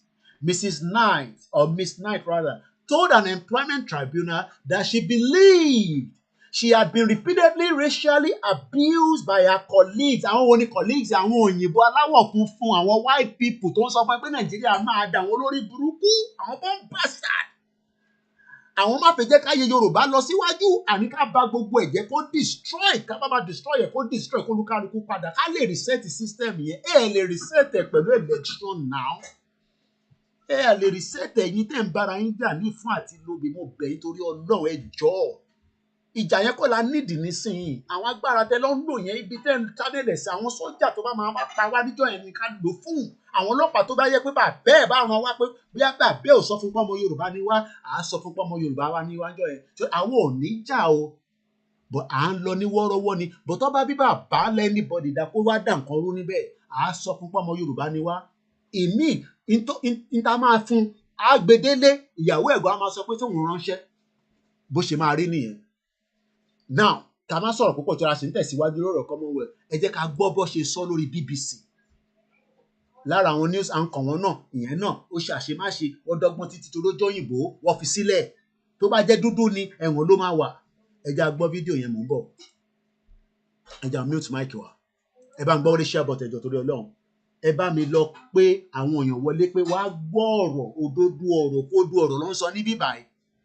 Èyí tó máa mú ayé wa bẹ́tà ẹ̀ wá justice for Mohbad inú Yorùbá nation lẹ ti máa rí gbogbo nǹkan bẹ́ẹ̀ yẹn. Ẹ lè rí justice for anybody nínú Nàìjíríà torí ìlú òfò àdàdánwò ni. Kẹ́mi Olúlọ́yọ̀ Dr. Kẹ́mi ó sọ̀rọ̀ kan máa mú jáde láìpẹ́. Ẹ já gbọ́ ilé ìtọ́nà mò ń bọ̀. Koiki Media bringing the world closer to your door. The British Army has admitted that a black soldier who fronted several recruitment campaigns had to work in an unacceptable environment where she experienced sexist and racist harassment. As well as apologising, the Army has paid the soldier a substantial financial sum. Kerry Ann Knight, who left the Army this year, has been talking for the first time to our defence correspondent Jonathan Beale. Yeah. That's the section I was in. Yeah, can you spot me? I can spot you. Yeah. Kerry-Ann Knight always knew she'd stand out in an army struggling to recruit both women and ethnic minorities. She always knew she would stand out. Ìran dúdú ni wá, ìran tẹ́lẹ̀dùmarè ké dáadáa tó dáadáa kó tó di pé àwọn olórí burúkú ìwà kó tiwọn bá wa pẹ̀lú àwọn Fúlàní ẹja pa àwọn Fúlàní tó bá pa wá. Ẹ má máa ṣe wọn lórí social media ẹ pa wọ́n ni. Tó bá ti pa yín kẹ́ pa wọ́n. Ẹ pa wọ́n ni. Ẹ pa àwọn Fúlàní ni. Wọ́n mọ̀ pé we are stand out. Wọ́n wá kó wa sínú dọ̀tí. Wọ́n kó wa sínú ràlẹ̀ pẹ̀lú àwọn olórí burúkú olóṣèlú. Tọ́nà àwọn ṣòṣèlú òfò. We have always been stand out. We are stand out people. Awolowo was a stand out. Wọ́n mọ̀ Awolowo yàtọ̀ sáwọn ìyà tó kù. Ó ṣe pé a fi dẹnu. Awolowo was a stand out against others. Ó dúró dáadáa, ó dúró re. Wọ́n wá òpin eléyìí tán. Táwọn bá fún bàbá yìí láyè. Táwọn bá fún Awolowo láyè. Eléyìí máa bà nǹkan jẹ́. Eléyìí máa sọ Áfíríkà di Yúróòpù ni. Àwọn ará Áfíríkà ò ní wá sí Yúróòpù. Wọ́n á máa nulẹ̀, wọ́n á máa fọ́bọ́, wọ́n á máa ṣèdọ̀tí. She was a stand out. She was a stand out. Ọmọ tó ń pè ní stand out. Kíkan kó dá dúró, kó dá yàtọ̀, kó máa glow. Àwa ìran ọmọ aládé tó ẹ wo bá ṣe rí. Ẹ wo àwa ìran ọmọ aládé. Àwọn kan wá ń gbádùn. Ẹlòmíì ní sì kò sún air condition rí láti jọ́tọ̀ ti bí láyé ẹ̀. Ó ti pé 40 years old. Kò mọ bẹ́ẹ̀ condition ṣe rí lára. Inú ilé kọ̀ọ̀kan ní United Arab Emirates wọ́n bí ẹ̀dá kó gbéyàn sínú ilé kó fi rent kó má fi air condition síbẹ̀ tó bá jẹ́ pé mo parọ́ ní àwọn tó ń gbé ní Dubai sọ fún mi pé o rent ilé kò wá sí because ìlú tó gbóná ni o rent ilé kò wá sí air condition àfi ó tó bẹ́ẹ̀ ó tó bẹ́ẹ̀ irú ayé tó yẹ kẹ́ máa gbé nìyí gbogbo inú ilé yín kò mí pé torí pé ìta gbóná inú ilé gbọ́dọ̀ máa tutù mọ́ ẹni air condition gbogbo nǹkan á máa ṣiṣẹ́. Àwa ìran ọmọ aládé àti jẹgungun aná àjẹgungun mọ́ ní ẹran la fẹ́ jẹ àdẹ̀jẹ ẹran màálù a máa fọ́ gbogbo ẹ̀ yányá ó kù díẹ̀ ẹ̀ ní sórí rẹ̀ ẹ lọ́ máa múra sílẹ̀ fún night vigil Heathrow ṣe é padà ní ó lockdown Heathrow náà máa lockdown ẹ jà lọ gbọ́ ọ̀rọ̀ girl yìí wọ́n ní she was a star ẹgbẹ́ nǹkan ẹ wo praise lọ́lọ́ the black woman that is the face of the military. Wọ́n wá búlẹ̀ wá pa kò wá lè gbà mọ́ ó ti gbà mọ́ra títí nígbà òun ló máa train àwọn èèyàn àwọn tó train wọ́n á fi jọ̀gá lé lórí èbí bọ́ ṣe ń ṣe níbi iṣẹ́ tí gbogbo wa náà nìyẹn àìmọye àwọn tí mo train nígbà tèmi náà ṣiṣẹ́ kí wá yọ ṣùgbọ́n náà yọ no problem ó sì charge there màá lò wá sí bíbá no problem extension lead mo ní láti rà wọ́n àwa la máa train àwọn èèyàn a bá train wọn tán àwọn ló máa dọ̀gá mọ́ wa lọ́wọ́ èmi báyìí náà ṣe ń ṣe níbi iṣẹ́ nìyẹn àìmọye àwọn ìyá wa tó yẹ pé gbogbo hospital sector wọ́n máa train àwọn mùgùnmù tó bá train wọn tán wọ́n wá gbé àwọn tó train wọ́n wá gbé wọn sórí àwọn èèyàn ẹja àgbọn nǹkan tó ń sọ lọ torí àsìkò wa.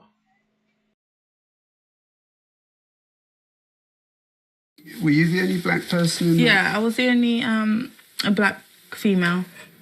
But she was the only black female. She stand out. I'm sure wá ti fokó lọ náà. Kò sí nǹkan táwọn lè ṣe olórí burúkú àwọn òyìnbó kọ̀ọ̀kan. Wá ti fokó lọ. Àwọn ò pé òun á dẹ̀ máa wọ́n dẹ̀ pé I'm a British.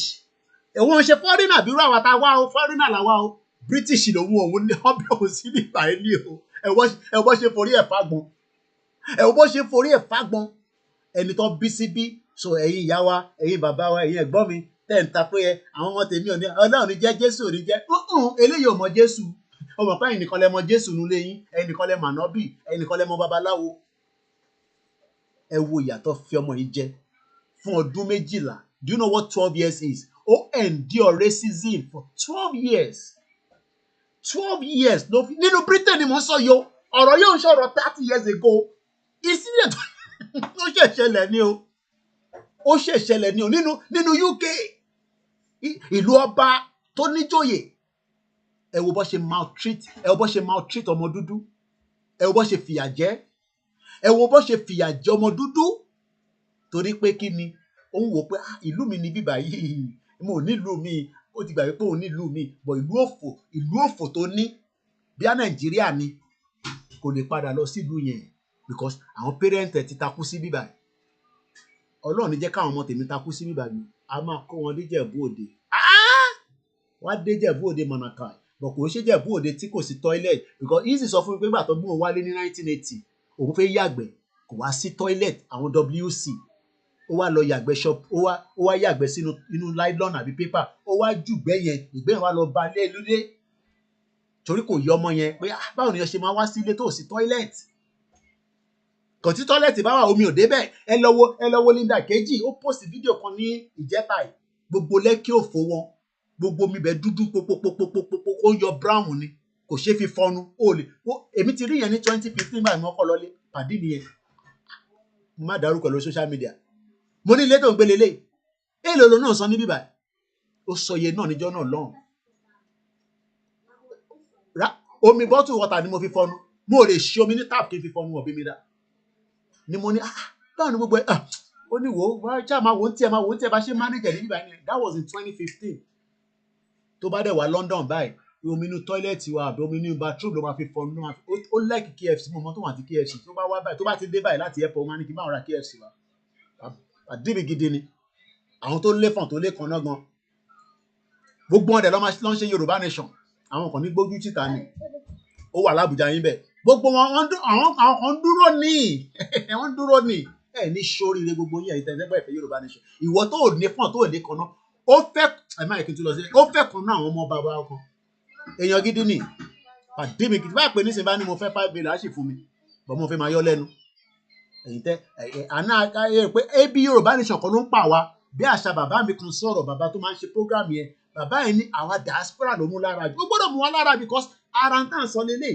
ọmọ tó ṣiṣẹ́ fún 12 years nínú military ẹni kò ní mú gbá àyà wa pé àní Yorùbá nation ò ní wà ní gbá àyà wa ó gbọ́dọ̀ wà ní gbá àyà wa mo dẹ̀ ní tó bá dalẹ̀ Yorùbá nation including Ọláyọmí kó ilẹ̀ gbọ́dọ̀ yọ̀ mí ni.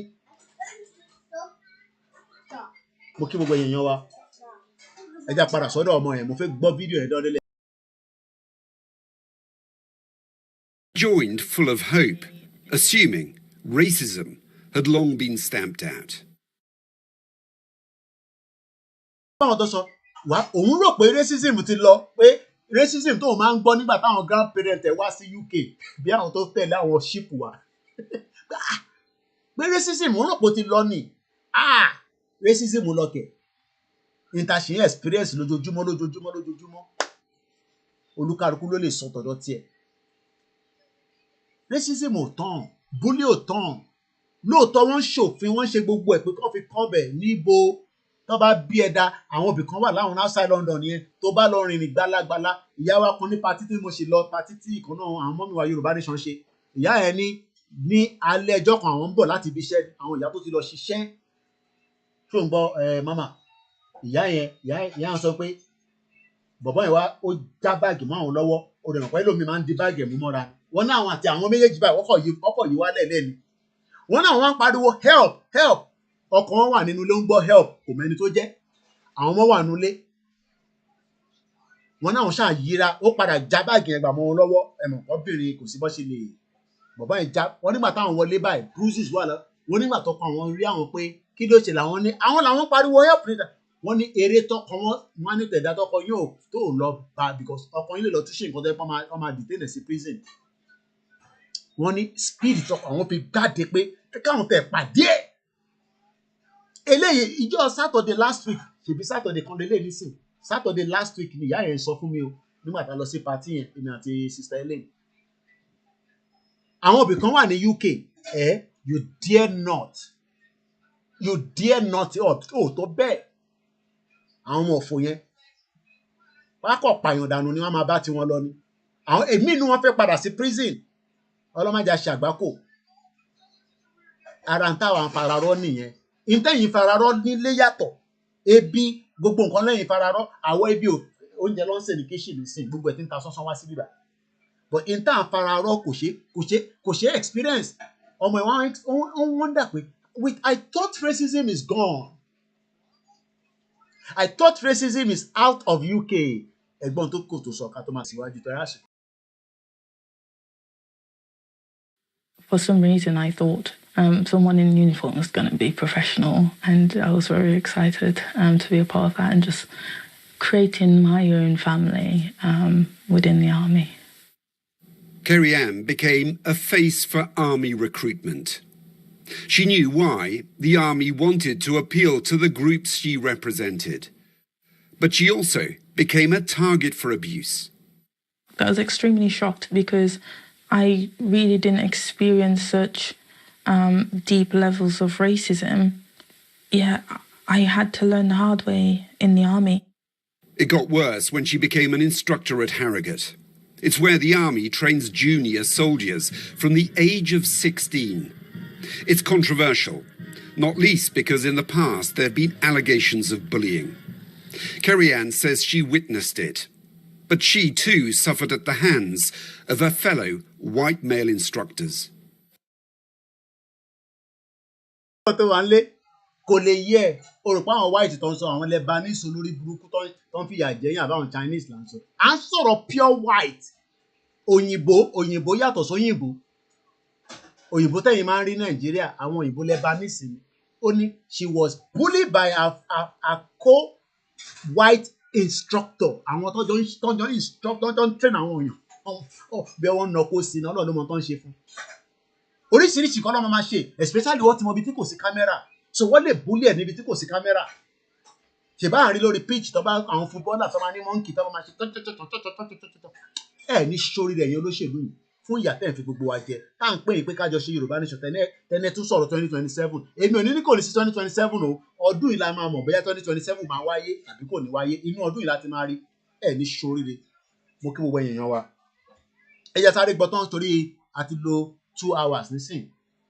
Àìtẹ̀tí mú orí nǹkan tí mo ṣe ń bá lọ but at least àti ní idea ara Commonwealth lélẹ̀ náà ọmọ Commonwealth citizen náà ni o ọmọ Commonwealth ẹ bọ́ ṣe ń abuse ẹ ìwọ tó wà Nàìjíríà ẹni tó wà ní UK wọ́n abuse ẹ èmi dẹ̀ ń sọ fún wọn tó wà Nàìjíríà pé tó ti rí nǹkan tó ń ṣẹlẹ̀ pé ká gba Yorùbá nation kó má bàa abuse oní náà onáwọn olóṣèlú ló ń sọ òtítọ́ oní Tinubu ló ń sọ òtítọ́ kí ni kan Tinubu pẹ̀lú ayé ẹ kí ni kan Rẹ̀mí lájọ́ tó ti ń pa yín ní Àkúrẹ́ nísìn ǹjẹ́ rí Rẹ̀mí Tinubu kó wá síbẹ̀ ìjẹ́ ríṣẹ́ yìí Tinubu kan rán wá pé àwọn tó ń pa lákùúrẹ́ tẹ̀ lọ máyè kíkó ìkì máa bú wa púpọ̀ ìwọ náà lọ síbẹ̀ my father ló ń ṣe comedy ló ń ṣe skit olórí burúkú ọmọ òfò torí tó bá ń ṣọmọ òfò ni wọ́n ń pa àwọn ìran ẹ̀ kò lè jọ́ lójú nígbà tẹ́ pé àmọ́ bí Rẹ̀mí Tinubu gangan ni wọ́n ti lọ gbé oko Fúlàní ló fi tó fi bóyún ẹ̀ oríṣiríṣi ló ń ṣẹlẹ̀ nílẹ̀ Yorùbá nísìnyí náà mọ̀ ó lè jẹ́ bàbá ẹ̀ táwọn arò pé bàbá ẹ̀ ni bàbá ẹ̀ ó lè jẹ́ ọ̀tọ̀ lẹ́ni tó jẹ́ bàbá ẹ̀ ó lè jẹ́ bí Fúlàní gan ni Ṣèyí Tinubu báyìí la ṣe fi mọ̀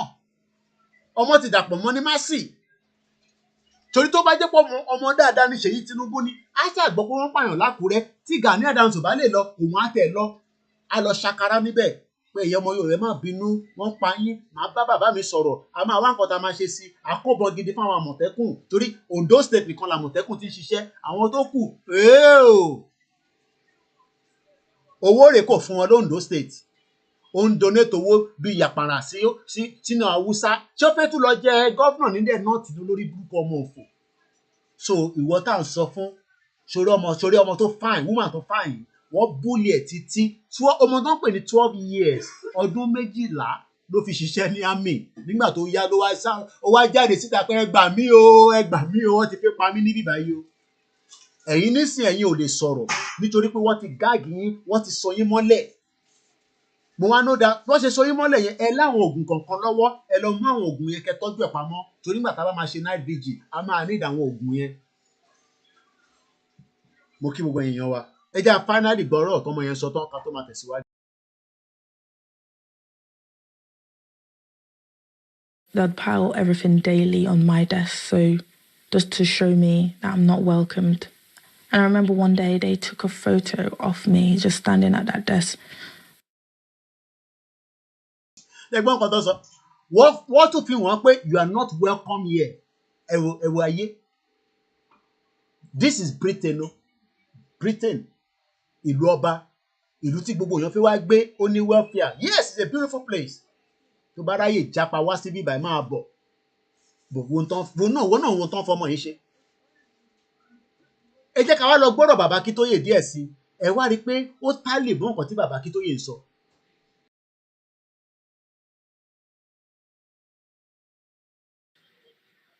before his death. So at independence, therefore, the Fulani of northern Nigeria, living on the population size of the Hausa, became the rulers of Nigeria. And the Hausa themselves, they used to talk of Hausa Fulani. The Hausa were very viciously suppressed, so that Hausa Fulani meant essentially simply Fulani. And the Fulani regarded their duty as not to develop Nigeria, not to develop a country. They didn't know what to do to develop a country. They didn't have the education. And these are the kind of people we want to stay with. Because of the time, we're going to move swiftly ahead because I still have some other areas I want to cover. My name is Olami Koiki as we are reviewing the Commonwealth. Now, Commonwealth.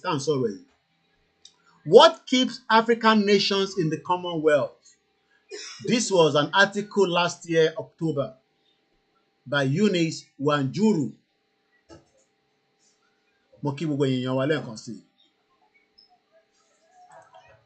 Commonwealth member countries are calling for restitution.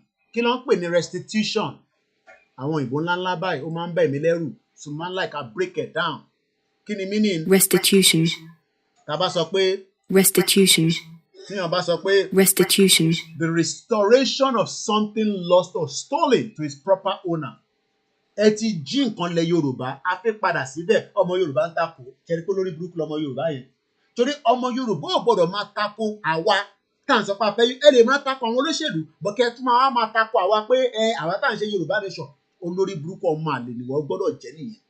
Because restitution in tó ń pè bẹ́ẹ̀ tá a bá sọ pé restitution. The restoration of Yoruba stolen identity. Restitution. The restoration of Yoruba glory. Restitution. The restoration of Yoruba identity. Restitution. Ìran Yorùbá gbọ́dọ̀ jẹ́ ògo adúláwọ̀. Restitution. Kí ló wá sọ pé ọmọ mi nínú ẹ̀ mọ́? Ebi ọmọ ti ṣàlàyé fún ẹ. But àwọn òyìnbó ò fẹ́ yẹn. Wọ́n wá ń sọ pé Commonwealth countries are calling for restoration over transatlantic slave trade. Ẹlòmíì ò mọ trade kò mọ̀ fún àwọn màmá ẹ̀, àwọn màmá ńlá ẹ̀, àwọn bàbá ńlá ẹ̀, wọ́n kó wọn lẹ́rú ni. Èmi dé point of door of no return ló ń pè. Door of no return. Èmi débẹ̀ ní Kútọ́nù. Wàá sunkún fún ìran ẹ̀. Ìwọ máa lè. Ìwọ tó ò mọ̀ yàtọ̀ ẹrú tí wọ́n fi wá jẹ. Door of no return. Koiki Media. Mo ń bọ̀, èmi débẹ̀. Èmi Ọláyọmí mo débẹ̀. Koiki Media mo fẹ́ sọ tó lọ gbé Wikipedia wá. Ṣé Wikipedia mo ní kó gbé fún mi ni? Koiki Media. Èmi náà débẹ̀. Èmi náà ti ní landmark òkè pọ̀ tí gbé wá sórí Google báyìí. Wọ́n sì ń ṣòjòrò ni. Door of no return. Kí ló dé tó fún mi ní Wikipedia? Ta ló bẹ̀ ní Wikipedia náà? Ṣé Koiki Media ní Wikipedia bó ló ṣe ní kíní ìlú tom bastard? Ta ló bẹ̀ iṣẹ́ yẹn nísìnyí? Bọ̀.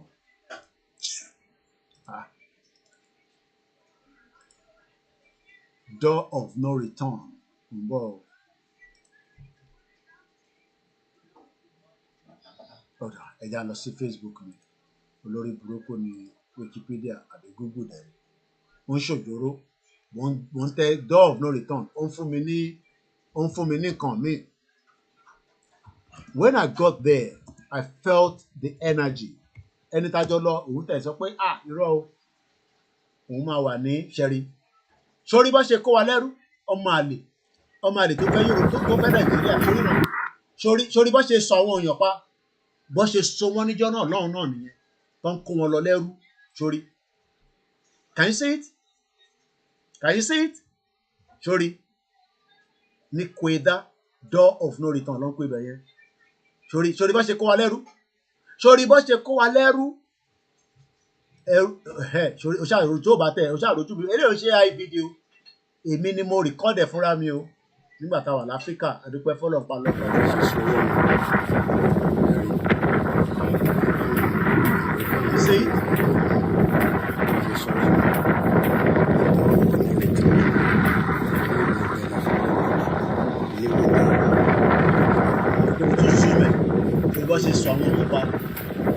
lè understand ẹ̀ nígbà tó yẹ pé ara iṣẹ́ tí mo lọ ṣe nígbà tí mo lọ lé nìyẹn iṣẹ́ gidi ńlá tó easy ṣe rí picture ọmọ sí mi lé nígbà tí mo ní wọ́n graduate kò sígbà tí yàn lè kàwé nílùú òyìnbó mo tẹ̀ ṣe rí fìlà wọn nígbà tí mo lọ sílé wọn ní ìjẹta fìlà tí mo sì mi dé nígbà tó ṣe graduation wọn nílé ìwọ mọ àlè ṣe lè mú bàbá tí àti ìyá ẹ̀ jáde kárí idiot all over the place ẹ̀yin tẹ̀ dá kankan mọ̀ so ṣẹ́rí ẹ ṣáà ti rí gbogbo picture mi nígbà tí mo wà ní Áfíríkà lélẹ̀ mo ṣáà ti rí ìwọ náà ti rí bó ṣe ń lọ ìbí lélẹ́yìí o door of no return kọ́lọ́run Elédùmarè gbogbo àwọn tó kó lọ nígbà yẹn kọ́lọ́run wà pẹ̀lú ẹ ká sáré padà torí time wa. Over the transatlantic slave trade are calls for reparations, a sign of the Commonwealth influence waning across Africa. Today, 19 African countries remain part of the Commonwealth of Nations, which has a total of 56 states across the world. Nigeria wà lára wọn. Nearly all of them were once colonized by the British Empire in some shape or form. Recently, there have been calls from some of the Britain's former colonies for reckoning over its role in the transatlantic slave trade. Now, tá bá wo fídíò eléyìí nísìn kò ń ṣe tẹ́lẹ̀ ẹ jẹ́ ká sáré wo eléyìí náà ká kàn fi ní background knowledge in tá à ń sọ̀bọ̀ nípa Commonwealth. This video as well is just for educational purpose. My name is Olamiko Ika ní pé parí program yẹn because mo fẹ́ kó ju 3 hours yẹn lọ mo kí gbogbo èèyàn wa lẹ́ẹ̀kan sí o. More than 100 years ago, at the time of the Great War, it was said that the sun never sets on the British Empire. Nearly a quarter of the world, in one way or another, fell under the British rule, or otherwise was part of the British trading network or Commonwealth. From the Great White North of Canada to the steeps of India, and from Australia to South Africa and back again, the reach and influence of the empire was, in 1914, unparalleled in the annals of history. Today, Britannia has remained a world power and has survived the ravages of 2 world wars. Quickly because of our time. The British Commonwealth of Nations, how the Commonwealth arose from a crumbling empire.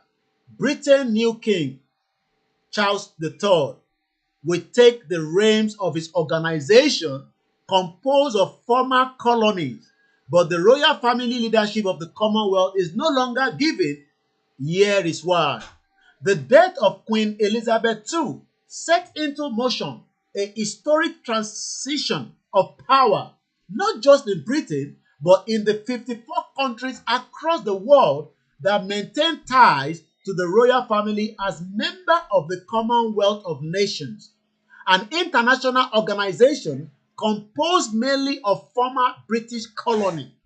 Ìyẹn ni Alex Jones sọ pé no. Trump má ṣe mistake. We don't want to be part of this shithole organization because shithole ni kò ní àǹfààní kankan tó máa ṣe fún America. Ẹ jẹ́ àgbọ̀n tí Alex Jones tó ń sọ níbí báyìí. Trump came out yesterday in response to Keir Starmer announcing the news that the secret message that King Charles is going to bring next week to President Trump at the White House is an invite to be a member of the British Commonwealth, an associate member. And I posted a video saying this is just outrageous. Now, it doesn't mean Trump has done it, but the fact that Trump said he would be open to it is outrageous, ladies and gentlemen. Being an associate member isn't just ceremonial. I have covered these Commonwealths, and the fact is that means you are affiliated with the British Empire and that the sovereign head of that is the King of England. You are affiliated. Tó bá ti join it, you are now an affiliated into this shithole organization. Ìdí tí Yorùbá ṣe gbọ́dọ̀ tètè kúrò, mo kí ẹ sísá mi àṣà ti ṣe. Ìdí tí a ṣe gbọ́dọ̀ pull out from this contraction as quickly as possible. Òun ni gbogbo àlàyé tá à ń sọ̀rọ̀ lé lórí Commonwealth. Commonwealth is not for us. Let me see if I have another one more article. And this is it again. Is Commonwealth still important to Africa? The young Africans see few benefits to being part of Commonwealth of Nations, an international organization that grew out of a crumbling British Empire. Ṣé gbọ́n kan tó pè ní crumbling bẹ́ẹ̀ yẹn? Ẹ jẹ́ ká lọ wo meaning crumbling. Because most of you tá à ń sọ fún crumbling, breaking or falling apart into smaller fragments, especially as part of a process or deterioration, their crumbling ancestral home. Nígbà tí Britain bẹ̀rẹ̀ sí crumble, torí pé ayé àwọn ti fẹ́ bàjẹ́ tán báyìí o, kí làwọn máa ṣe báyìí o? Kí ni wọ́n padà wá ṣe? Wọ́n bẹ̀rẹ̀ sí ṣe ọgbọ́n ẹ̀wọ̀n pé Yorùbá tèmi ò dé lọ dáadáa báyìí. Akérèmákèrè àbí whatever tá a máa ń pè ṣá, ó ti yé yín. And this is why we are saying that àwa ò lè wà láàárín this messed up organization. The Commonwealth of Nations is as old as its official head, King Charles III. This union of sovereign states has existed in its current form for 75 years. Kí láǹfààní tó ṣe fún ọ? Ọmọ òfò tó ń pariwo Yorùbá nation kan ló fẹ́, ó ló fẹ́ Nàìjíríà. Kí ni àǹfààní Commonwealth tó wọ ìwọ tó ń gbọ́ mi ní Nàìjíríà? Má farawé tó wà lábroad o, òun ti jápa. On the 56 member states, 21 are in Africa. Olórí burúkú Nàìjíríà wà láàárín wọn. African countries are just in the Commonwealth because of our historical ties to the monarch. It is high time we restore our strategy with them. 34 years old Ghanaian told DW. Ọmọ 34 years ago ti sọ pé kí là ń ṣe pẹ̀lú wọn? But títorí pé ìwọ ní understanding ẹ̀, mo ó pè nísìn tí mo ti gbé wá bẹ́ẹ̀, tí mo ti ṣàlàyé ẹ̀, ó tún ní máa takò pé kí Yorùbá kó má dá dúró gẹ́gẹ́ bí orílẹ̀-èdè. Lóòótọ́ in tó bá yéèyàn, èèyàn gbọ́dọ̀ takò torí kò yé yín ni. But nísìn tí mo ti ṣàwọn àlàyé tó pọ̀ lórí ẹ̀, má tún takò mọ́ o. Mo kí gbogbo èèyàn wa níbi tí a máa bẹ̀rẹ̀ sí ń gbé ètò yẹn wá sílẹ̀ lórí ètò Koiki Media bringing the world closer to your doorstep ní 23rd of March 2025. Yoruba nation, no going back, no retreat, no surrender. We have just about 20 minutes. Ó yẹ kí ẹ jẹ́ n gbé kámẹ́rà mi wá sí ibi ìbàyìí padà torí àwọn ọmọ mi tí wọ́n lè ní access sí ẹ má bínú èèyàn wa níbí ìbàyìí. I gotta bring the camera back so that káwọn ọmọ yẹn náà lè láǹfààní. Mo ti gba space wọn látẹ̀kọ́. So ẹ̀yin tẹ́ wà lórí Facebook, a máa ní láti pa Facebook yẹn máa start again. So ẹ lè lo table yẹn ti because àwọn ọmọ mi gbọ́ oúnjẹ ti déwájú báyìí nísìnyí, so mo ti gba gbogbo space wọn, so ẹ má bínú. So ẹ̀yọ́ mi ti lọ gbélé kúrò ẹ̀jẹ̀ àṣìbà. So màá ní láti pàdé kan fóònù ilé tẹ̀tí màá ní láti restart ẹ má bínú èèyàn wa ẹ̀mí bínú sí wa ní I manage gbogbo ẹ̀ náà ní ẹ̀mọ̀ pé nílé ni mo ti ń stream, so you have to accept it as it is. It's not a studio, so I manage gbogbo ẹ̀ náà ní studio. So kọ́lọ́n kó ṣàánú wa kárí studio ká máa ṣiṣẹ́ later pẹ̀sẹ̀pẹ̀sẹ̀, but for now tàbá ní náà làwọn máa lè. So ẹ má bínú èèyàn wa. Mo adjust àwọn because àwọn phones kan wọ̀ sí lórí software, wọ́n kọ̀ wà live lórí fóònù mi, so mo ní láti ṣe adjustment. So tó à ń ṣe nísìnyí, so because àwọn ọmọ mi ní láti jẹun, school wà lọ́la, so we have to finish it up quickly.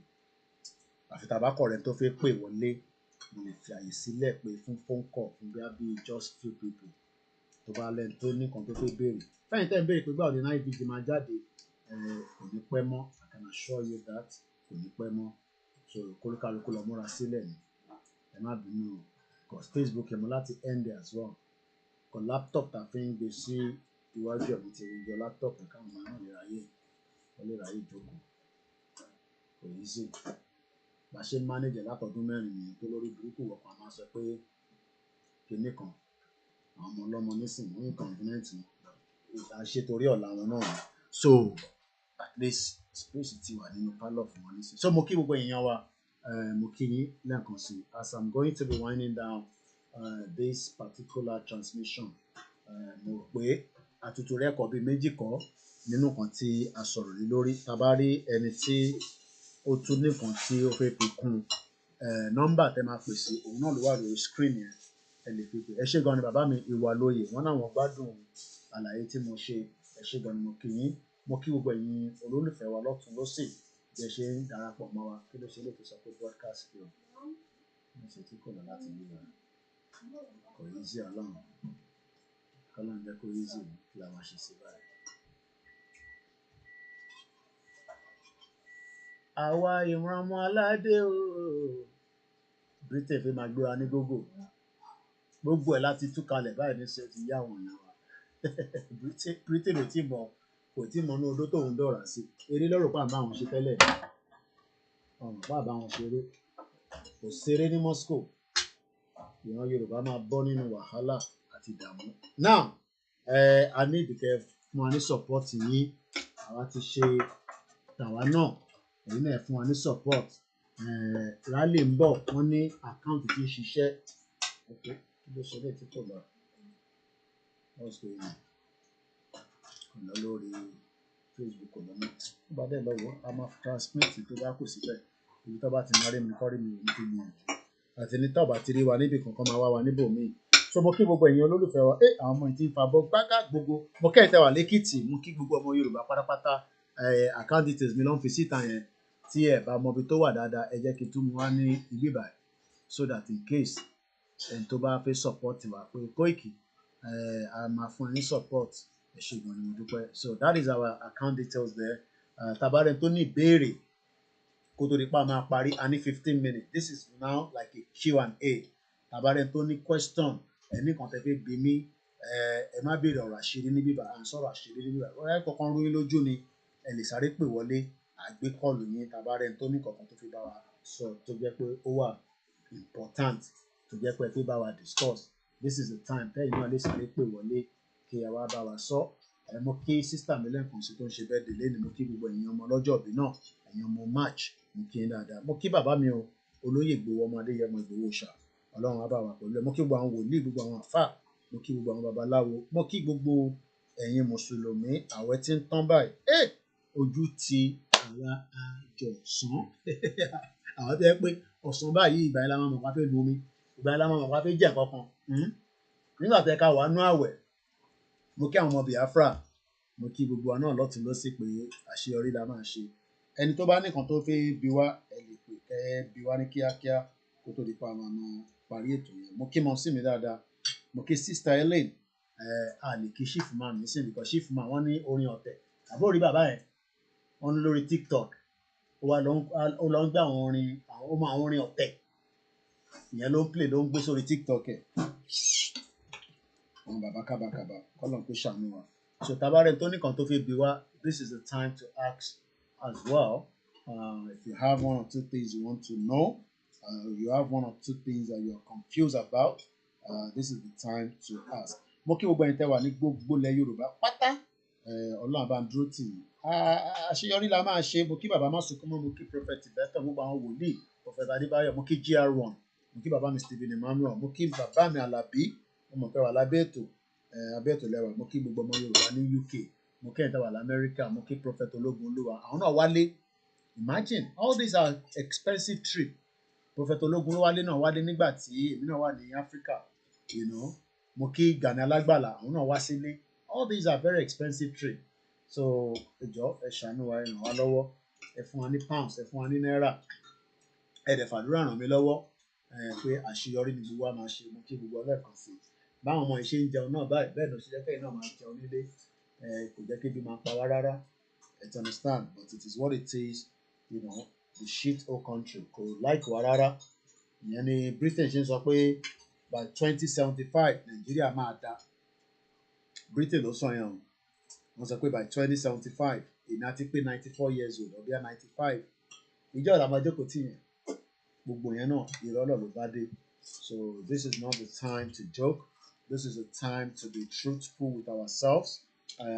Àwọn tó believe in it is fine. Àwọn tá believe in it, ẹ jẹ́ ká gbàgbọ́ délẹ̀. ẹ má yẹ ká dispute, ẹ má yẹ ká máa wò pé kò ní ṣeé ṣe, kò sí nǹkan tó ṣeé ṣe, ó possible gan. So we're just about 13 minutes.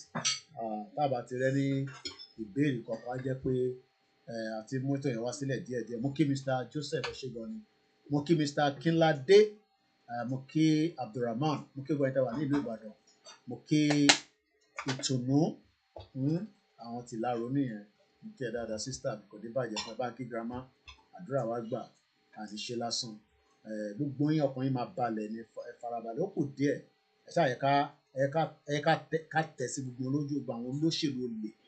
Election ti ń bọ̀ nísìnyí, gbogbo owó tó ti há bọ̀ á bẹ̀rẹ̀ sí fọn síta nígbà tó ti fi àjà àwọn èèyàn títí owó tó yẹ kó fi ṣe ẹ̀rí tí Dino Melaye ojoojúmọ́ nìyẹn ló ń ṣe Instagram video. Owó tó yẹ kó lò fún aráàlú ó ti dá lò fún rẹ̀. Àwọn olè, àwọn jàgùdà, àwọn kéèyàn kan máa ní àwọn nìkan ló fẹ́ ní. Mr. Ọláwọyìn, mo kí ń jàre ṣàlàfíà lẹ́wà ń bẹ̀. Mo kí gbogbo èèyàn wa o, mo kí gbogbo wa pé a kó palẹ̀ mọ́. Mo kí Ọ̀tún Prayer Mountain, ẹ jẹ́ ká máa fàdúrà yẹn jagun. Mr. Bobo, mo kí yẹn ṣé gan ni. We are running on many YouTube channel, mẹ́ta là ń lò. Tó o bá ti subscribe sórí backup wa, ibì kan wà tẹ́ gbọ́dọ̀ ti rí wa wò. Mo kí àwọn tèmi tó ń wò mí tó ń gbọ́ mi lórí Mixlr. Ògúnmọ́lá ní chief máàmù ìsọnù, àtẹ̀mọ̀ pé Fúlàní gan ni sẹ̀, àbẹ́ẹ̀ ríran ò báyìí. Mo ń gbọ́ Yorùbá wuyì tí àfáà kan ní gbogbo wọn pátá gbogbo àwọn ní Fúlàní àti kẹran mẹ́rù. Mo kí gbogbo ẹ̀yin Ìjẹ̀bú Òde parapọ̀, mo kí ìfẹ́ lójú, mo kí àwòrán ṣàṣà, mo kí bàbá mi ọba Ògbóni Àbáláyé, mo kí gbogbo wa o. Àní ṣàṣetì, mo kẹ́yìn tẹ́ wà ní Canada o. Ẹ jẹ́ ká máa tẹ̀síwájú, a máa délẹ̀ lérí ìṣọmọ lókù bẹ́ẹ̀ ni àbí sí pẹ̀lú ìyá rẹ̀. Gbogbo ẹ̀yin diaspora náà wọ́n ní kẹ́ máa múra sílẹ̀ fún rally. Gbogbo wa náà la níṣẹ́ tájọ máa ṣe. Tó bá ti ń jáde nílé, á jáde ní ìlú òyìnbó náà. So and on that note, ẹ jẹ́ kémi náà lọ wá jíjẹ kí lọ fi sí ikùn mi. Ìtàṣe lé mi ti tó. Ọlọ́run kó gbàdúrà wa. Gbogbo phones náà eré náà ní low storage, phone may slow down. Ẹrù ti pọ̀jù lórí àwọn phones yẹn, k'Ọlọ́run kó ṣàánú wa. Need another good phones. So and on that note, I gotta go now because I have to go and do other things. It's exactly 3 hours program, and I hope you've learned something about the Commonwealth, which is very, very important. Commonwealth is one of the criminal globalists. Ọlọ́dà gbogbo wàhálà sí wa lọ́rùn báyìí. Ademayora. Yemi Fatoki Mukiyama Uche, how you doing? How's the weather on the other side? Olabandrotie, thank you so much, my brother. I love you too much. Mr. Adeshina Moki, Bishop Adeshina Moki, Mr. Jola. Ṣé ti rí gbogbo àwọn àwàdà tí àwọn ọmọ onítìrì? Mo ti post àwọn fídíò yẹn. Ẹ̀rí Wálé Àlè bó ṣe ń tẹ̀ sí criminal Dúpọ̀ Onítìrì lójú. Ìbá sọ fún gbogbo wọn nígbà yẹn. Sọ fún wọn wọ̀dà wa lóhùn. Sọ fún wọn ní rọ́là ń pa Dúpẹ́ ti pa. Ó ti gba country fún wọn. Àwọn ti wà lórílẹ̀‐èdè wọn pẹ̀lú ìjìnlẹ̀ olórí sápálá tó wà ní Turkey bẹ́ẹ̀ tó ń parọ́ fúnra wọn. So gbogbo wọn lọ́mọ̀ pé rọ́lọ́ ń pa at the end of the day wọn tó ọ̀fẹ́ accept. So that is about it tonight. We catch up again during the week. Èmi ò ní time tèmi máa ń ṣe program. Ọlọ́ọ̀bá ní kẹ́ bá ń pàdé ní kẹ́ bá dẹ̀ bá ń pàdé ẹ máa wo ní from other platform. Mo kí o gbọ́ ẹ tẹ́ wà lórí Instagram. Àfojúpẹ́ ẹnì kankan rẹ o. Ẹni tó bá jẹ́ ọmọ Yorùbá nation èébú ò ní dọ́dọ̀ ẹ̀. Tó bá ṣe ọmọ Yorùbá nation bomb bastard ní ohun tápọ̀ ọmọ Yorùbá orí ẹ̀ ò pé. Thank you so much. I'm gonna be going now because Abiodun Monday mo kí gbogbo everybody pátá àtẹni tí mo mọ̀ gbogbo iná la kí o. Adélẹ̀ lérí lágbára Ọlọ́run. Àṣeyọrí la máa ṣe àníṣàṣetì láyé wa. Gbogbo ẹ tó bá náà ní lọ ìrọ̀lẹ́ pa Yorùbá máa dá dúró àdè máa kúrò nínú Nàìjíríà. Professor Akintoye àwọn ọlọ́mọ abáwa gbé àsíá yẹn délẹ̀ lérí. Ẹ jẹ́ ká túbọ̀ múra sí o. Ẹ dáwó sínú YSDL. Ẹ dáwó sí ẹwà ọ̀ranyàn. Ire o, Koiki Media bringing the work closer to you. Mo kí gbogbo àwọn team mi pátá. I cannot do it without them, and with them it has made my job very, very easy. Ẹ support wa o. Bye for now.